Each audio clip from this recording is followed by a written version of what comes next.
में कर सकता हूं, लेकिन मैं तुमसे बोलूंगा कि पहले भेजे में तेरे कंसेप्ट उतारता हूं बड़े प्यार से कि कैसे कैसे क्या हुआ, उसके बाद डायरेक्टली आंसर लिखना सिखाऊंगा, जो कि मैं सिखा चुका हूं, तुम कर भी चुकोगे। लेकिन पहले शांत मन से इसका पहले एनालिसिस पूरा देख लो, पूरा देखो आराम से।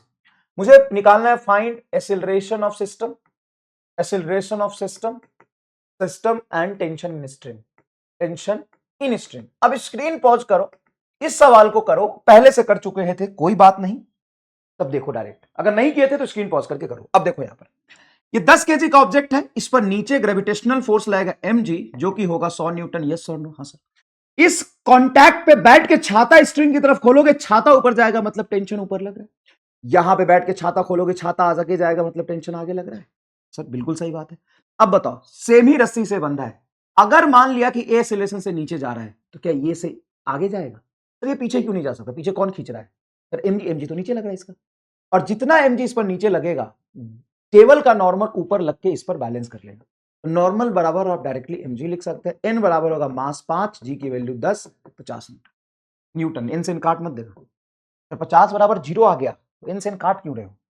चलो इधर देखो, तो ऑब्वियस सी बात है कि ये वाला वर्टिकल फोर्स हम लेंगे नहीं, क्योंकि इसका हॉरिजॉन्टल एक्सीलरेशन हो रहा है और यहां पे वर्टिकल हो रहा है। अगर मैं बोलूं कि इसका एफबीडी बनाओ, तो मुझे सबसे पहले एफबीडी में ये डिसाइड करना पड़ता है कि फोर्स कितने लग रहे हैं। कितने फोर्स लग रहे हैं? 2, एक mg और एक t। इसमें बड़ा फोर्स कौन होगा? सर 1 मिनट में मैं बताऊंगा, 100 न्यूटन बड़ा होगा। कारण बताओ? सर 100 न्यूटन इसलिए बड़ा फोर्स होगा क्योंकि 100 न्यूटन की तरफ एक्सीलरेशन है, सीधी सी बात। क्योंकि एक्सीलरेशन नीचे है, तो जिधर एक्सीलरेशन हो रहा है तो चलाने वाला फोर्स वो रहा होगा बड़ा, तो चलाने वाला फोर्स 100 न्यूटन, रोकने वाला टी ऊपर। तो जिस तरफ चल रहे हैं उधर फोर्स को पॉजिटिव लेंगे, अपोजिट को नेगेटिव लेंगे। तो बताओ नीचे की तरफ फोर्स क्या लिखोगे? सर 100 माइनस ऊपर का तरफ टी, चलाने वाला माइनस रोकने वाला, बराबर मास 10 इंटू एक्सीलरेशन ए। इक्वेशन 1 बन गया। बहुत बढ़िया, एकदम शानदार लगा। अब देखिए इसका एफबीडी बनाइए, तो हॉरिजॉन्टल डायरेक्शन में एक ही फोर्स है, टेंशन। तो नेट फोर्स बराबर मास इंटू एक्सीलरेशन लिखते हो, चलाने वाला फोर्स टी, रोकने वाला कोई है नहीं पीछे, तो टी बराबर मास इंटू एक्सीलरेशन। टी बराबर मास बोलो 5 इंटू एक्सीलरेशन, ये दूसरा इक्वेशन आ गया। इन दोनों को आप क्या करिए? जोड़ दीजिए।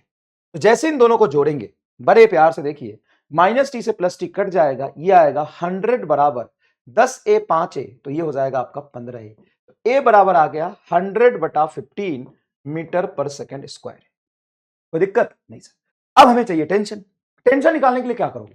सर अगर मुझे एक्सीलरेशन पता है तो मैं सीधा क्या करूंगा ना, इसका एफबीडी उठा लूंगा।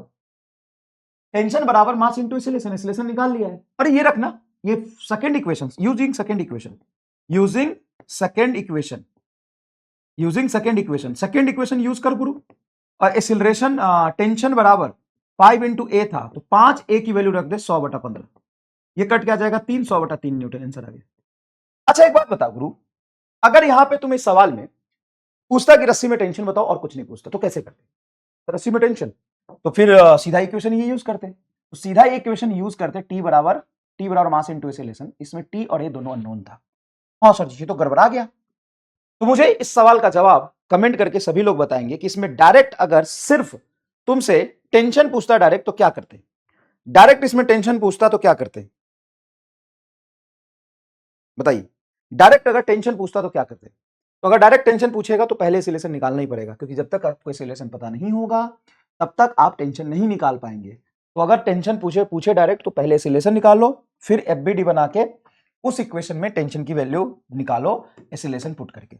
अगर टेंशन पूछ रहा है, find acceleration first, find acceleration, then draw FBD,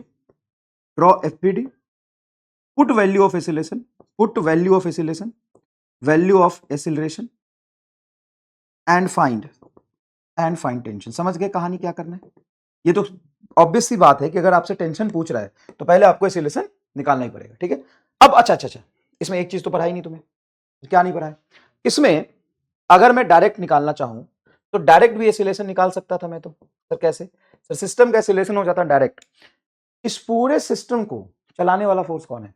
ये mg, ये टी और ये टी तो रोक रहा है, चलाने वाला फोर्स mg तुम्हारा 100 बटा टोटल चलाने वाला फोर्स 100, ये दोनों तो इंटरनल फोर्स है, देखो ना, ये और ये इंटरनल फोर्स है, ये सिस्टम के अंदर का फोर्स है। मैंने रोकने वाला बोल दिया क्या? नहीं सॉरी, सिस्टम के लिए इंटरनल हो गया। तो ये और ये सिस्टम के लिए इंटरनल, चलाने वाला फोर्स सिर्फ 100 और टोटल मास 10 5 15, सीधा लिख दोगे 15। क्या मैं डायरेक्टली बिना एफबीडी के भी आंसर निकाल सकता था? ऐसे शायद आपने किए होंगे। ये अब आपको मैंने दूसरा सवाल दिया है। अब इस सवाल में समझो कि इस पर जो नीचे mg लगेगा, mg मास 5 है, g 10 50 न्यूटन, ये 50 न्यूटन चलाने वाला फोर्स हो गया, ये 50 न्यूटन चलाने वाला फोर्स हो गया। हाँ सर, इसका mg तो टेबल बैलेंस करेगा, इसका mg टेबल बैलेंस करेगा। इस रस्सी में और इस रस्सी में सेम टेंशन नहीं होगा। क्यों? क्योंकि एक रस्सी यहां से यहां कनेक्टेड है, दूसरा इस दोनों में कनेक्टेड है। तो यहां जो रस्सी कनेक्टेड है इसमें टेंशन अलग होगा T2, और यहां पे जो रस्सी कनेक्टेड है इसमें टेंशन अलग होगा T1। सेम टेंशन इसमें नहीं होगा। यहां पर टेंशन होगा T1, यहां पर टेंशन होगा T2, पहली बात।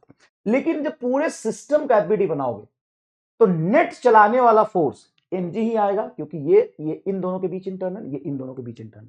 तो डायरेक्ट चलाने वाला फोर्स हो गया 50 और टोटल मास हो गया 5 3 और 2, 5 3 और 2 10, और टोटल चलाने वाला force 50, 5 metre per second square का एक्सीलरेशन। कितने लोगों ने इसको खुद कर लिया था? ये कल दिया था मैंने होमवर्क आपको। कितने लोगों ने खुद कर लिया था? जल्दी बताइए, कितने लोगों ने इसको खुद कर लिया था? दूसरी बात, सर मुझे टेंशन चाहिए T2, तो सिर्फ इसका एफबीडी बनाओ।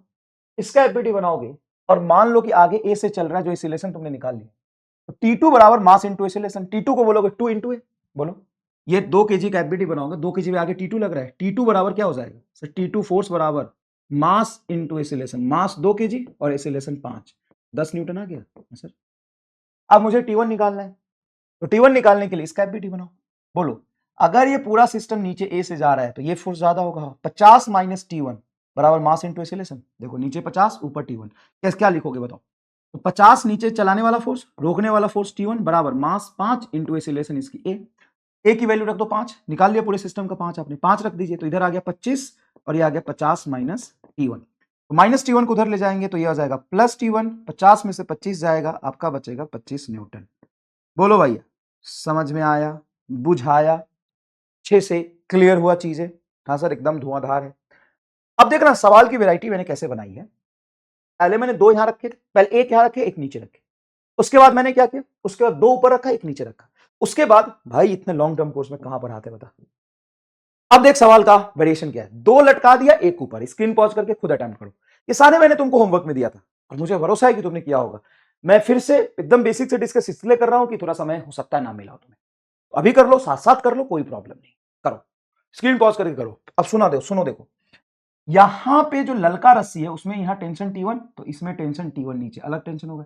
यहां पे T2, यहां पे T2 अलग टेंशन होगा। अब मुझे बताओ, पूरे सिस्टम का एफबीडी बनाओ। तो अभी तक तुम 35वां सवाल कर रहे हो, कम से कम समझ गए होगे ना कि जब हम कनेक्ट करके रखते हैं सीधा या पुल्ली में, जो टेंशन होता है पूरे सिस्टम में इंटरनल होता है। पूरे सिस्टम में टेंशन का कोई रोल नहीं, ना तो चलाने में ना तो रोकने में। पूरे सिस्टम में टेंशन का कोई रोल नहीं, ना तो चलाने में ना रोकने में। ठीक है सर, तो टेंशन को मारो गोली। चलाने वाला फोर्स, इसका ग्रेविटेशनल फोर्स mg 60 और इसका ग्रेविटेशनल फोर्स mg 40, तो टोटल चलाने वाला फोर्स हो जाएगा 40 प्लस 60। रोकने वाला कोई नहीं, इसका जो mg लगेगा तो नॉर्मल बैलेंस करेगा। तो इसका mg नॉर्मल नहीं करेगा, नहीं तो नीचे लग रहा है ना। अरे हाँ सर जी, ये अलग है पिछले 2 सवाल से। तो टोटल चलाने वाला फोर्स इतना हो गया, but total mass 6 plus 4 plus 5, ये सिलेक्शन आ गया। 6 4 10 मतलब 100 न्यूटन बटा 6 4 10 5 15, 10 बटा 15 मीटर पर सेकंड। 6 4 10 5 15, एकदम सही हो गया। अब तुमको टेंशन चाहिए तो T2 निकाल लो। तुमने अगर इसका एक्सीलरेशन निकाल लिया तो mass into acceleration net force T2। बताओ T2 क्या होगा? T2 होगा 5 इंटू ए की वैल्यू यहां पुट कर दो, खत्म। T1 निकालना, T1 निकल जाएगा। अब ये देखो टेबल वाला प्रॉब्लम, टेबल के दोनों तरफ मास लटका हो तो कैसे करते सवाल? टेबल के दोनों तरफ मास लटका हो तो कैसे करते सवाल? सवाल देखिएगा आराम से।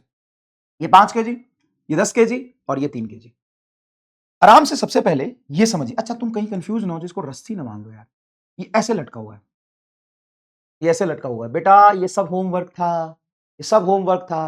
कितने लोग इस तरह के सवाल को एकदम धुआं धुआं कर दिए? कमेंट में जरूर बताइएगा कि सर ऐसे सवाल तो ओरली सॉल्व हो जा रहे हैं, ना तो फार्मूला लगाने की जरूरत पड़ रही है, ना कलम की जरूरत पड़ रही है। प्लीज कम ऑन गाइस, सभी लोगों को यह बताना है कि एमा स्टार फील्ड से ना तो कलम उठाया ना ही फॉर्मूला लगाया, सीधा देख के आंसर निकाला। चलिए साहब, इस तरह के सवालों का हम देख के ही आंसर बनाएंगे। ठीक है, ये सवाल पहले देख लीजिए और कितने लोग देख के आंसर लिख पा रहे हैं ये बताइएगा। चलिए सवाल देखिए। ये 5 kg का ऑब्जेक्ट है, ये 10 kg का, ये 3 kg का। सबसे पहले समझिएगा, 5 kg को 10 kg के साथ इस रस्सी से बांधा है। यहां पे T1 ऊपर है तो यहां पे T1 आगे होगा। यहां पे T2 पीछे है तो यहां पे T2 ऊपर होगा। क्लियर है ये बात? हाँ सर। इस रस्सी में और इस रस्सी में अलग टेंशन होगा। ठीक? हाँ सर। अब 5 केजी पर नीचे ग्रेविटेशनल फोर्स कितना लाएगा? 50 mg, और इधर कितना लाएगा? 30। अब 50 इधर खींच रहा, 30 इधर खींच रहा, कौन जीतेगा सर? 50 वाला जीतेगा। तो ये सिस्टम नीचे की तरफ एक्सिलरेट हो रही होगी। अगर ये सिस्टम नीचे की तरफ एक्सिलरेट हो रहा है तो ये फोर्स चलाने वाला 50, रोकने वाला 30, तो 50 माइनस 30 टोटल फोर्स हो गया। ये टेंशन तो इंटरनल हो गया और इसका एमजी तो नॉर्मल बैलेंस कर रहा है। ये टेंशन इंटरनल हो गया, इसका नॉर्मल एमजी को बैलेंस कर लिया, तो इस पर कोई चलाने वाला फोर्स है नहीं, ये इंटरनल की तरह काउंट होगा, ये इंटरनल की तरह काउंट होगा, इसको चलाने वाला कोई है नहीं, ये इंटरनल की तरह काउंट होगा, ये इंटरनल, तो 50 माइनस 30 बटा टोटल मास 5, 10, 15, 3, 18, 50 माइनस 30, 20 बटा 18, 20 बटा 18 मीटर पर सेकेंड स्क्वायर, 10 बटा 9 इज आंसर। क्या आपका आया है? देखिए यहां पे mg 50, यहां पे mg 30, ये दोनों इंटरनल, ये दोनों इंटरनल। 50 माइनस 30 बटा 5, 10, 15, 3, 18, 10, 5, 15, 3, 18, बताओ 20 बटा 18, मतलब 2 से काटोगे 10 बटा 9 मीटर पर सेकेंड। जी नहीं, अबे जी करके ही तो आया है mg। अब तुमको टेंशन चाहिए, एसिलेशन पता है, ये एसिलेशन पता है, यहाँ पे फोर्स पता है, ये T1 निकल जाएगा एफबीटी बना के। मैं लिख देता हूँ, पता नीचे की तरफ एसिलेशन तो ये फोर्स ज्यादा होगा, 50 माइनस T1 बराबर ये मास 5 इंटू एसिलेशन है। Put T and find T, put A and find T1। उसी तरीके से T2 उधर से आ जाएगा। कितने लोग डायरेक्ट एमआई स्टार फील्ड से कर लिए कमेंट करके बताएंगे। चलिए दूसरा सवाल देखिए। अब यहाँ पे देखिए 10 केजी का ऑब्जेक्ट है, 5 केजी का ऑब्जेक्ट है। यहां पे T1 टेंशन ऊपर, T टेंशन ऊपर, तो यहां पे T इधर, दोनों का एक साथ एफबीटी बनाएंगे तो T से T इंटरनल कैंसिल। इस 10 केजी पर mg नीचे 100 और 5 केजी पर mg लगेगा, तो उस mg का जो कंपोनेंट आएगा इधर mg sin थीटा, वही तो रोकेगा। तो मास तुम्हारा 5, g तुम्हारा 10, sin 30 हाफ, m की वैल्यू 5, g की वैल्यू 10, sin 30 हाफ, 2 से 10 काटोगे 5, 50, 25, ये 25 न्यूटन आ गया। अब देखो चलाने वाला फोर्स ये हो जाएगा, एक्सीलरेशन इधर आएगा क्योंकि ये फोर्स डोमिनेटिंग है। चलाने वाला फोर्स 100 न्यूटन, रोकने वाला 25 न्यूटन, ये आगे जाएगा। तो चलाने वाला 100, रोकने वाला 25, तो 100 माइनस 25 बटा टोटल मास 10 और 5 15, 15, 75 बटा 15, 5 मीटर पर सेकंड स्क्वायर। खत्म। ऐसे सवाल ईमानदारी से बताओ, क्या तुम बिना कलम के, बिना किसी फॉर्मूले के डायरेक्ट कर पा रहे हो? बिना किसी कलम के, बिना किसी कैलकुलेशन के डायरेक्ट कर पा रहे हो? ये भी सवाल मैंने होमवर्क दिया, देखो ये 5 केजी, ये 10 केजी, सिंपल सी बात है। इधर वाला जो फोर्स लगता है mg sin थीटा लगता है, तो इस पर mg sin थीटा क्या होगा? m5 g10 और थीटा sin 53, यही वाला एंगल sin थीटा में आएगा। m5 g10 sin 53 4 बटा 5, 5 से 5 कटेगा, 10 चौक 40 न्यूटन। इधर देखोगे 10 केजी है, 37 डिग्री, तो mg sin 37, m की वैल्यू 10, g की वैल्यू 10, sin 37 3 बटा 5, 5 से 10 कटेगा तो ये 2, 10 दूना 20, 20 तेईस 60 न्यूटन। ये फोर्स ज्यादा है, हाँ इधर चलाने वाला फोर्स ज्यादा, 40 न्यूटन कम, तो 60 माइनस 40, 10 5 15। भाई मेरे बता, ये सवाल देख, देखिए 20 केजी, 5 केजी, 10 केजी, तो देख जो हॉरिजॉन्टल सरफेस पे रखता है ना, उसका mg इसके मोशन में पार्टिसिपेट नहीं करेगा क्योंकि मोशन हॉरिजॉन्टल होना है। लेकिन जो वर्टिकल है उसका तो mg खींचेगा। हाँ देखो mg खींचेगा, 20 केजी का ऑब्जेक्ट है तो mg हो जाएगा 200 न्यूटन। और जो टेढ़ा रखा है उसका ये कंपोनेंट mg sin थीटा आएगा, m 10, ठीक है 10 रख दिया, g 10 sin 30, sin 30 की वैल्यू होती हाफ, ये कट के आएगा 5, तो ये आ गया 50 न्यूटन, 10 5 50 न्यूटन, ठीक है। उधर कितना है? 200 न्यूटन। अब बताओ जिस लाइन में मोशन हो रहा है, इन दोनों फोर्स में डोमिनेटिंग कौन है? 200 न्यूटन डोमिनेटिंग है। क्या 200 न्यूटन एक्सीलरेशन कराएगा? हाँ सर 200 न्यूटन चलाएगा। तो चलाने वाला फोर्स 200 न्यूटन, और ये इधर ही चल रहा है, ये वाला जो फोर्स लगेगा वो क्या करेगा? रोकेगा।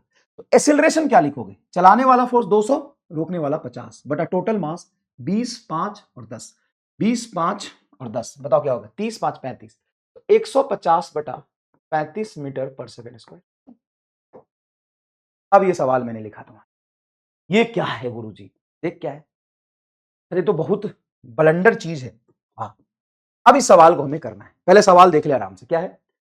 10 केजी का ऑब्जेक्ट सीधा वर्टिकल लटका है, ये इंक्लाइन प्लेन पे, ये हॉरिजॉन्टल है, यहाँ पे ये ग्राउंड के साथ कांटेक्ट में होगा। ऐसे मत समझना कि हवा में चलेगा वो, तो ग्राउंड के साथ कांटेक्ट में होगा, बनाते समय थोड़ा ऊपर बन गया। ये 25 केजी का ऑब्जेक्ट, ये 20 केजी का, 5 केजी का, 10 केजी का, 30 केजी का, 20 केजी का, 20 केजी का। देखें ऐसे सवाल? नहीं सर, इसको ओरली करेंगे। बताओ सिस्टम का एक्सीलरेशन कितना होगा? तो सबसे पहले देखो ये 20 केजी का ऑब्जेक्ट है, नीचे mg लगेगा 200 न्यूटन, ठीक है सर। ये 20 केजी का ऑब्जेक्ट है, नीचे mg लगेगा 200 न्यूटन। ये 30 केजी का ऑब्जेक्ट है, ये तो इस तरफ चलेगा, अगर चलेगा तो इसका mg नॉर्मल बैलेंस करेगा, इसके नीचे mg sin थीटा आएगा, तो m 10, g की वैल्यू 10 और sin 30, तो ये हो जाएगा तुम्हारा 10 10 हाफ, ये 50 न्यूटन। ये हॉरिजॉन्टल, इसका कोई मतलब नहीं। 20 केजी का हो जाएगा mg sin 30, m 20, g 10 और sin 30 हाफ, 20 को हाफ से काटेंगे 10 दूना 100 न्यूटन आ जाएगा। ये हॉरिजॉन्टल, इसका कोई मतलब नहीं अगर आगे चलेगा तो। और mg sin 30 इस पर नीचे लगेगा, 10 केजी ऑब्जेक्ट है तो 50 न्यूटन इस पर नीचे लगेगा, देखो इस तरफ 50 न्यूटन लगेगा और इस पर नीचे लगेगा 100 न्यूटन। इस बारे में टेंशन कुछ और, इसमें टेंशन कुछ और, इसमें टेंशन कुछ और, यहां कुछ और टेंशन, यहां कुछ और, यहां कुछ और, यहां कुछ और, यहां कुछ और, हर जगह टेंशन अलग। लेकिन अपने को जब पूरे सिस्टम का एक साथ एफबीडी बनाएंगे तो एक्सीलरेशन बराबर चलाने वाला फोर्स माइनस रोकने वाला। इधर 100 न्यूटन नीचे खींच रहा है और ये 50 न्यूटन नीचे खींच रहा है, मतलब दो ऐसे फोर्स है जो लाइन ऑफ मोशन में पीछे लग रहे हैं, 100 और 50, लेकिन इनका डायरेक्शन अलग है। ये इधर लग रहा है लेकिन ये एक्सीलरेशन की तरफ और ये भी एक्सीलरेशन की तरफ है। ये 100 और ये 50, 150 रोक रहा है, लेकिन अकेला ये 200 200 कितना है 400, तो चलेगा तो सिस्टम इधर। तो ये डायरेक्शन ऑफ एक्सीलरेशन हम मान लेते हैं, हमें नहीं पता, हम भी अभी भी अज्यूम कर रहे हैं। तो ये acceleration of direction of acceleration मानते हैं, तो इधर सिस्टम चलेगा। ठीक है, ओके सर, तो इधर सिस्टम चल रहा है, ठीक है, तो इधर चलेगा, ये भी इधर चलेगा, ये भी इधर चलेगा, ये भी इधर चलेगा, ये भी इधर चलेगा। तो ये रोकने वाला फोर्स होगा, चलाने वाला फोर्स जो आगे की तरफ जाएगा। देखो 200 200 400, इसका कोई mg तो बैलेंस होगा, ये 50, 400 प्लस 50, फिर 50 लिख लिया, ये भी हॉरिजॉन्टल में कोई दिक्कत नहीं, mg sin थीटा इसका नीचे आएगा, बताओ 100, ये भी तो इधर चलेगा, ये हॉरिजॉन्टल कोई दिक्कत नहीं, ये -50 करेंगे क्योंकि ये इधर है, और ये -100 करेंगे, बटा टोटल मास आ जाएगा 10 10 20 20 और 25 45, 20 10 10 20 20 20 40 40 और 5 45 45 और 5 50 20 60 70 70 30 100 और 100 और 40 140 आ रहा है, 140 हो गया answer, metre per second square. बताओ, अब तुमने इस तरह का लेवल पहुंच गया है, एक लाइन में तुमने ऐसा सवाल कर लिया, तो तुम्हारे अंदर एक्चुअल में कंसेप्ट घुसा हुआ है, तो तुम इस तरह के सवाल बड़े आराम से कर सकते हो, कोई प्रॉब्लम नहीं आएगी। अब थोड़ा सा इनोवेटिव और कुछ अलग टाइप के क्वेश्चन देखते हैं। जैसे ये पुल्ली ब्लॉक सिस्टम तो है, लेकिन इधर से सिर्फ एक फोर्स लग रहा है 200 न्यूटन का, कोई मास नहीं। अब बताओ इसका एक्सीलरेशन कितना और किधर होगा। तो मैंने यहां पे कोई मास नहीं लटकाया, सीधा मैंने 200 न्यूटन का फोर्स लटकाया, सीधा 200 न्यूटन का फोर्स लटकाया। तो इसका एक्सेलरेशन कितना और किधर होगा ये हमें निकालना है। तो सबसे पहले जाओ, ध्यान से देखो, ये जो रस्सी मैंने लगाया है यहां पे पकड़ के इसको 200 न्यूटन से खींचा है, क्योंकि हर जगह 200 200 200 200 200 ही रहा होगा। हाँ, तो बताओ यहां पे टेंशन कितनी आएगी सर, 200 न्यूटन। क्या यहां पे ऊपर की तरफ 200 न्यूटन टेंशन आएगी? हाँ। यहां पे mg नीचे लिखोगे, मास है इसका 10, g की वैल्यू 10, तो 100 न्यूटन आएगा। हाँ सर। तो बताओ, अगर तुमने यहां पे 200 न्यूटन लगाया इस रस्सी में, तो हर जगह 200 200 200 200 200, यहां भी 200 होगा। अब बताओ, ये 100 और ये 200 जाएगा कहां सर? ऊपर, क्योंकि ऊपर वाला फोर्स ज्यादा है। तो चलाने वाला फोर्स 200 माइनस रोकने वाला फोर्स 100 बराबर मास 10 इंटू एक्सीलरेशन। अरे भाई यहां मास लिखो, मास इंटू एक्सीलरेशन, या मास से नीचे डिवाइड करो, एक ही बात है। 200 में से 100 जाएगा, 100 बराबर 10 है, 0 से 0 कट गया, ए बराबर आ गया 10 मीटर पर सेकंड स्क्वायर, ऊपर की तरफ, खत्म। और ऐसे सवाल आते हैं। अब ये सवाल थोड़ा सा और अलग और यूनिक बनाया मैंने। इस सवाल में ध्यान से देखिए क्या है, यहां तो 10 केजी का ऑब्जेक्ट लटका है, सीधा लटका हुआ है, इस पे अगर एक्सटर्नल फोर्स लगेगा तो mg लगेगा।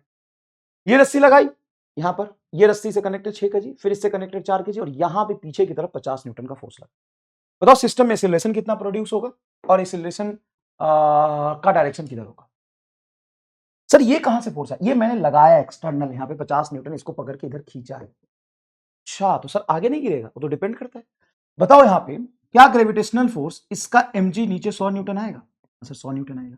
यहां पे जो भी मान लो टेंशन T1 है, तो यहां पे टेंशन T1 हो जाएगा। यहां पे जो भी टेंशन T2 है, तो यहां पे टेंशन आगे T2 हो जाएगा। पीछे तुम्हारा 50 न्यूटन लगा। अब यहां पे तुम एक्सेलरेशन देखोगे तो यही बोलोगे कि सर ये फोर्स आगे की तरफ खींच रहा है चलाने वाला, और ये रोकने वाला। 100 माइनस रोकने वाला 50, पहले ये फोर्स नहीं होता था, सीधा ये सिस्टम रखते थे, तो ये फोर्स हम नहीं लेते थे। 100 माइनस 50 बटा टोटल मास हो जाएगा 10 प्लस 6 प्लस 4, 6 4 10 20, तो ये हो जाएगा तुम्हारा 50 बटा 20 मीटर पर सेकंड स्क्वायर, ये नीचे ही गिरेगा।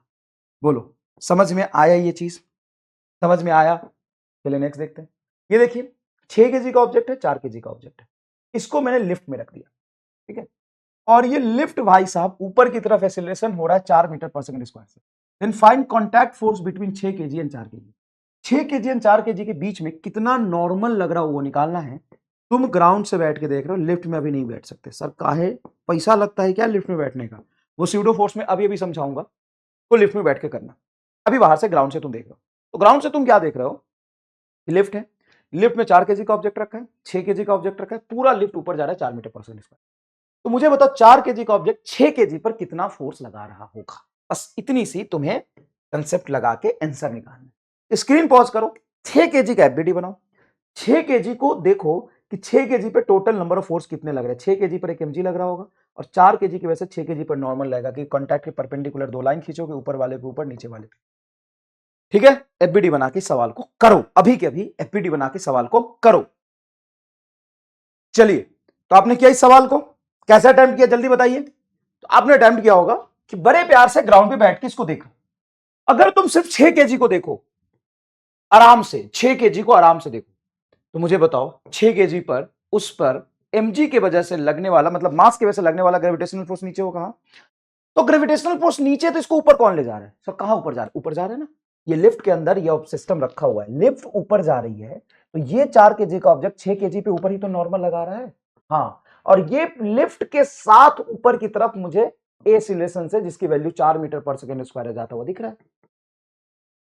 तो आसान सवाल हो गई, तो वही सवाल हो गया जब आपने एक m मास को f फोर्स लगा दिया था, तो हमने नीचे mg ले लिया था, बोला था f माइनस mg बराबर ऊपर की तरफ f a जाएगा। ऊपर की तरफ a हमने मान लिया, तो ऊपर चलाने वाला फोर्स f, रोकने वाला फोर्स mg बटा मास m बराबर एसिलेशन, यही तो किया था। हाँ, तो इस तरह के सवाल वास्तविकता में बताता हूं, जितने एक्सपीरियंस है, तो सच में बताना कमेंट करके, टफ लगते हैं कि नहीं। अभी से पहले टफ लगते हैं कि नहीं, स्लाइड नंबर 13 पे। अभी से पहले इस तरह के सवाल तुमको टफ लगते थे कि नहीं? देख, अब तुमको इससे आसान नहीं लगेगा इस तरह के सवाल। देख, क्या मैंने तुम्हें यह बताया था कि मान लो मास का ऑब्जेक्ट ऊपर फोर्स एफ लग रहा है, तो इस पर ग्रेविटेशनल फोर्स mg नीचे रहेगा। हाँ, अगर मैंने माना कि ऊपर की तरफ इसका एक्सीलरेशन ए हो रहा है, ए बराबर क्या लिखते थे? तो ऊपर की तरफ फोर्स एफ, नीचे की तरफ mg, एफ माइनस mg बटा टोटल मास m, खत्म। उसी तरीके से अगर तुम यहां पे बैठ के देख रहे हो, क्या तुमको ये पूरा लिफ्ट ऊपर की तरफ जाता हुआ दिख रहा है 4 से? अब लिफ्ट में ये रखा हुआ ब्लॉक भी तो 4 से ऊपर जा रहा है, मतलब 6 kg का ऑब्जेक्ट 4 मीटर पर सेकेंड स्क्वायर से ऊपर जा रहा है कि नहीं जा रहा है? तो वो तो 4 kg वाला ही जा रहा है। हाँ। लेकिन मैं 6 kg का एफबीडी इसलिए बनाना चाहूंगा क्योंकि 6 kg और 4 kg के कॉन्टैक्ट पे 2 पैरेलल लाइन खींचूंगा, 6 kg पे ऊपर, 4 kg पे नीचे। 6 kg का जब मैं एफबीडी बना रहा होऊंगा, 6 kg पे नॉर्मल ग्रेविटेशनल फोर्स इसके मास की वजह से नीचे, नॉर्मल इस पे ऊपर, देखो 6 kg वाले पे नॉर्मल ऊपर, 4 kg पे नीचे। ग्राउंड का नॉर्मल नहीं लिया अभी मैंने, इस कॉन्टैक्ट पर नॉर्मल लिया 6 kg ऊपर, 4 kg पे नीचे। ग्राउंड पे नॉर्मल कुछ लगा रहा होगा, लेकिन वो मेरे से नहीं पूछा है। मेरे से पूछा है 6 kg पर लगने वाला नॉर्मल, 6 और 4 kg के बीच कॉन्टैक्ट पे लगने वाला नॉर्मल।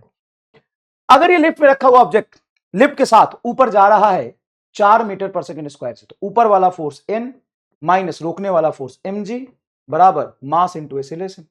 n माइनस mg बोलो 60, m 6, g 10 60 बराबर मास 6, एसिलेशन 4 हमको दिया हुआ है। n बराबर हो जाएगा 60 प्लस 24, मतलब 84 Newton is the correct answer. खत्म। कितना आसान इस तरह के सवाल। एक सवाल ऐसे पूछेगा, देखो, फाइंड टेंशन इन स्ट्रिंग। इस स्ट्रिंग में टेंशन बताओ। ये पूरा का पूरा lift 4 metre per second square से नीचे आ रहा है, ये लिफ्ट है, ये लिफ्ट है, और ये लिफ्ट नीचे की तरफ गिर रहा है 4 मीटर पर सेकंड स्क्वायर से। तो इस स्ट्रिंग में टेंशन बताओ। Slide number 14। आज से पहले सवाल का देखने का नजरिया और आज से सवाल के देखने का नजरिया में परिवर्तन आया कि नहीं आया, जरूर बताइएगा कमेंट करके। देखिए सवाल, आप बढ़िया से ग्राउंड पे एकदम चौड़े होके बैठिए और मुझे बताइए कि पूरा लिफ्ट अगर नीचे आ रहा है, तो इसमें 5 kg का ऑब्जेक्ट भी तो नीचे आ रहा है। हाँ सर, इसका एक्सीलरेशन नीचे की तरफ होगा। अब देखो, यहां पे टेंशन टी ऊपर, mg नीचे, बताओ ज्यादा फोर्स कौन होगा? सर 50 न्यूटन mg की वजह से लग रहा है ज्यादा। 50 कैसे? मास 5 है, 50 न्यूटन ज्यादा होगा कि टी ज्यादा होगा? तो देखो, पहले वाले सवाल में पूरा सिस्टम ऊपर जा रहा था, तो ऑब्जेक्ट पे लगने वाला ऊपर वाला फोर्स ज्यादा रहा होगा। यहां पे अगर यही लिफ्ट ऊपर की तरफ जा रहा होता, तो इस लिफ्ट के साथ ये ब्लॉक भी ऊपर की तरफ जा रहा होता, तो टी ज्यादा होता। अभी नीचे गिर रहा है तो mg ज्यादा होगा। तो चलाने वाला फोर्स mg, रोकने वाला टी ऊपर, बराबर इस ऑब्जेक्ट का मास 5 kg, एसिलेशन a। यहां पे mg आपका हो गया 50 माइनस टी बराबर 5 इंटू एसिलेशन की वैल्यू 4, माइनस टी को उधर ले जाओ और 5 20 को इधर लाओ, 50 माइनस 20 बराबर 30 न्यूटन। देख रहा हूं, सारी वेराइटी मैंने कवर कर दी तुम्हारे लिए। सर इस सवाल में अगर ग्राउंड और ऑब्जेक्ट के बीच में, ग्राउंड सही, बेस, लिफ्ट के बेस और ऑब्जेक्ट के बीच में नॉर्मल पूछता तो हद तेरी की यार, क्या बात कर दी। अगर ये 4 kg और लिफ्ट के बीच में नॉर्मल पूछता तो इन दोनों को एक साथ एफबीडी बना लेते, मैं 10 केजी का एफबीडी एक साथ बनाता, 10 केजी पर, दोनों पर मिला के इनके बीच का कॉन्टैक्ट खत्म, लिफ्ट की वजह से इस पर नॉर्मल ऊपर और इसका mg नीचे, ऊपर की तरफ 4 मीटर पर सेकंड स्क्वायर से एक्सीलरेट हो रहा है, तो ऊपर वाला फोर्स ज्यादा, n माइनस mg की वैल्यू 100 बराबर मास 10 इंटू ये 4, 100 इधर आ जाएगा, n बराबर 140 न्यूटन। रफ्तार देख रहे हो बेटा, पर कैसे किया, इन दोनों को एक ऑब्जेक्ट माना, जब एक ऑब्जेक्ट माना तो इनके बीच का ये नॉर्मल कैंसिल हो जाएगा, लिफ्ट के बीच में ऊपर वाले ऑब्जेक्ट के ऊपर, नीचे वाले पे नीचे, तो लिफ्ट और ऑब्जेक्ट के बीच में ये तो लिफ्ट पे लगा, ये ऊपर लगा, तो 4 और 6 को 10 केजी पर नॉर्मल, ग्राउंड की वजह से, लिफ्ट के बेस की वजह से, mg नीचे, ऊपर की तरफ एक्सीलरेशन है तो n ज्यादा होगा, खत्म। बहुत कैसा लगा है सवाल, तुम्हारे दर्द दुख खत्म हुए कि नहीं? अब होते कुछ स्प्रिंग वाले सवाल। स्प्रिंग वाले सवाल में इन दोनों ही ऑब्जेक्ट का एक्सीलरेशन अलग हो सकता है, तो ये कैसे हो जाएगा? ये ऐसे हो जाएगा कि स्प्रिंग से जब ऑब्जेक्ट कनेक्टेड होता है ना, उनके कांटेक्ट पर जहां पे स्प्रिंग बंधा है, फोर्स रस्सी के स्प्रिंग के अलोंग लेंथ के अंदर या कांटेक्ट पॉइंट पे लेंथ के बाहर भी लग सकता है, वो डिपेंड करता है स्प्रिंग अभी कंप्रेस्ड है कि इलोंगेट है, ये बताएगा, कई बार बताते कई बार नहीं भी बताते। रस्सी से जब बंधा है तो दो ही केस बनेगा, या तो रस्सी लूज हो जाएगा, इन दोनों के बीच में कोई कांटेक्ट ही नहीं बचा, और चाहे खींच के चलेगा रस्सी तो भाई दोनों अलग। जैसे एक सवाल में ये बनाऊं, ये कौन सा सवाल था, सवाल नंबर नहीं लिखा, 43, ये 44, ये मान लो 45 नंबर सवाल है, नहीं 45 नंबर सवाल ये।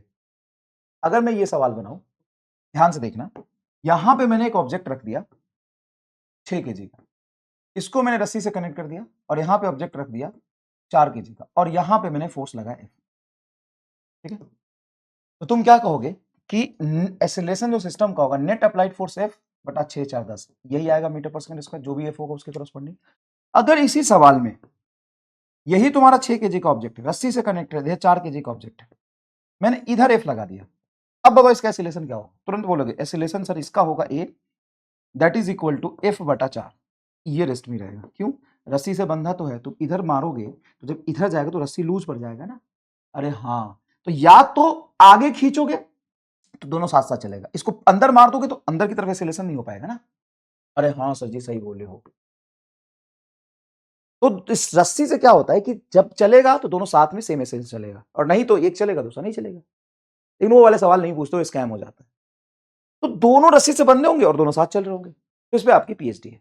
अब मान लो कि दो ऑब्जेक्ट है, स्प्रिंग से बंधा हुआ है, अब होता क्या है कि इसमें स्प्रिंग फोर्स हो सकता है कि इस लेंथ के लॉन्ग लग रहा है, या हो सकता है अंदर की तरफ लग रहा है, कहीं भी स्प्रिंग लग सकता है स्प्रिंग। फिर इस तरह के सवाल कैसे करते हैं, ध्यान से सुनो। कई बार तुमको इस तरह के सवाल में ऐसे देगा, जैसे ये दिला है find acceleration of 4 KG object, इसका एक्सीलरेशन पूछा है, और 5 केजी का एक्सीलरेशन, देखो ये 5 केजी है का एक्सीलरेशन पीछे की तरफ तुमको गिवन है 3 मीटर पर सेकंड, तो सर इसका एक्सीलरेशन गिवन है, हाँ, फिर जब अगर मुझे इसका एक्सीलरेशन गिवन है तो इसका एफबीडी निकाल के स्प्रिंग फोर्स निकाल लेता हूं। अब एक बात बताओ, स्प्रिंग फोर्स तो अभी अभी हमने पढ़ा, कॉन्टैक्ट पॉइंट पे स्प्रिंग के लेंथ के अलोंग अंदर या स्प्रिंग के लेंथ के अलोंग बाहर भी लग सकता है, मतलब यहाँ पे स्प्रिंग फोर्स इधर भी हो सकता है, यहाँ पे स्प्रिंग फोर्स इधर भी हो सकता है। अब बताओ तुम कौन सा लोगे, तो कंफ्यूजन हो गया, अब बताओ कौन सा लोगे। एक बात बताओ, 5 केजी पे बाहर की तरफ 10 न्यूटन का फोर्स है, हाँ, और इसका एक्सीलरेशन अंदर बताया, इसका क्या मतलब? इसका मतलब यह है कि अगर तुम स्प्रिंग फोर्स बाहर मानते हो, कॉन्टैक्ट पर बैठ के इसको आगे धक्का मारते हो, मान लेते हो कि स्प्रिंग कंप्रेस था और लेंथ से धक्का मारेगा, स्प्रिंग फोर्स आगे धक्का मार रहा है, 10 न्यूटन भी आगे धक्का मार रहा है, तो ये आगे जाता, ये तो क्वेश्चन में पीछे जाता हुआ लिखा है, मतलब साफ है कि थोड़ा सा सोच के तुमको पता चल गया कि स्प्रिंग फोर्स अंदर लगे, और जिधर तुमको एक्सीलरेशन दिया वो फोर्स ज्यादा रहा होगा, तो क्या तुम लिख सकते हो स्प्रिंग फोर्स माइनस 10 न्यूटन बराबर, देखो ना, चलाने वाला फोर्स, क्यों? क्योंकि एक्सीलरेशन पीछे है, चलाने वाला फोर्स माइनस रोकने वाला फोर्स बराबर मास 5 इंटू एक्सीलरेशन, ए की वैल्यू तुमको 3 दिया हुआ, रख दो, एफ एस माइनस 10 को उधर ले जाओ, 10 प्लस 5 इंटू ए की वैल्यू 3 है, 5 3 15 10 25, मतलब स्प्रिंग फोर्स बराबर आ जाएगा 25 न्यूटन। कोई दिक्कत नहीं सर, 25 न्यूटन तो सही है, बहुत बढ़िया। अब यहां पे बड़े ध्यान से देखो कि इस पर स्प्रिंग फोर्स लेंथ के अंदर है, तो इस पर भी स्प्रिंग फोर्स लेंथ के अंदर होगा, तो स्प्रिंग फोर्स एफ एस, इस पर तो इधर कोई फोर्स है नहीं, तो यही स्प्रिंग फोर्स बराबर इसका मास 4 इंटू इसका एक्सीलरेशन ए, स्प्रिंग फोर्स की वैल्यू आपने 25 निकाल ली, तो 25 बराबर 4 इंटू ए बराबर हो जाएगा 25/4 मीटर पर सेकंड स्क्वायर। किधर? आगे की तरफ। तो सर ये ब्लॉक आगे चल रहा है और ये ब्लॉक पीछे चल रहा है। हाँ, स्प्रिंग में ऐसा हो सकता है। रस्सी से जब कनेक्टेड हो तो दोनों मिलकर आगे चलेंगे, ये दोनों मिलकर पीछे चलेंगे। इसमें ऐसा हो सकता है कि ये पीछे चले, ये आगे चले। और ये तो ऐसे भी हो सकता है, जैसे मान लो एक स्प्रिंग से दो ऑब्जेक्ट को तुमने कनेक्ट कर दिया, है ना, दो ऑब्जेक्ट कनेक्ट दिया और खींच के तुमने छोड़ दिया। तो जब खींच के छोड़ोगे ना, यहां देखो, मान लो ये ऑब्जेक्ट है M1 और स्प्रिंग को लमार दिया और ये ऑब्जेक्ट है M2 और लमार के तुम अचानक से छोड़, तो भाई जब तुम पूरा खींच के इलोंगेट करके छोड़ोगे तो स्प्रिंग फोर्स अंदर की तरफ लगेगा, FS इलोंगेट करके छोड़ रहे हो तो। हाँ, अब मान लो इसका एक्सेलरेशन A1 आगे है तो इसका एक्सेलरेशन A2 पीछे ही तो होगा।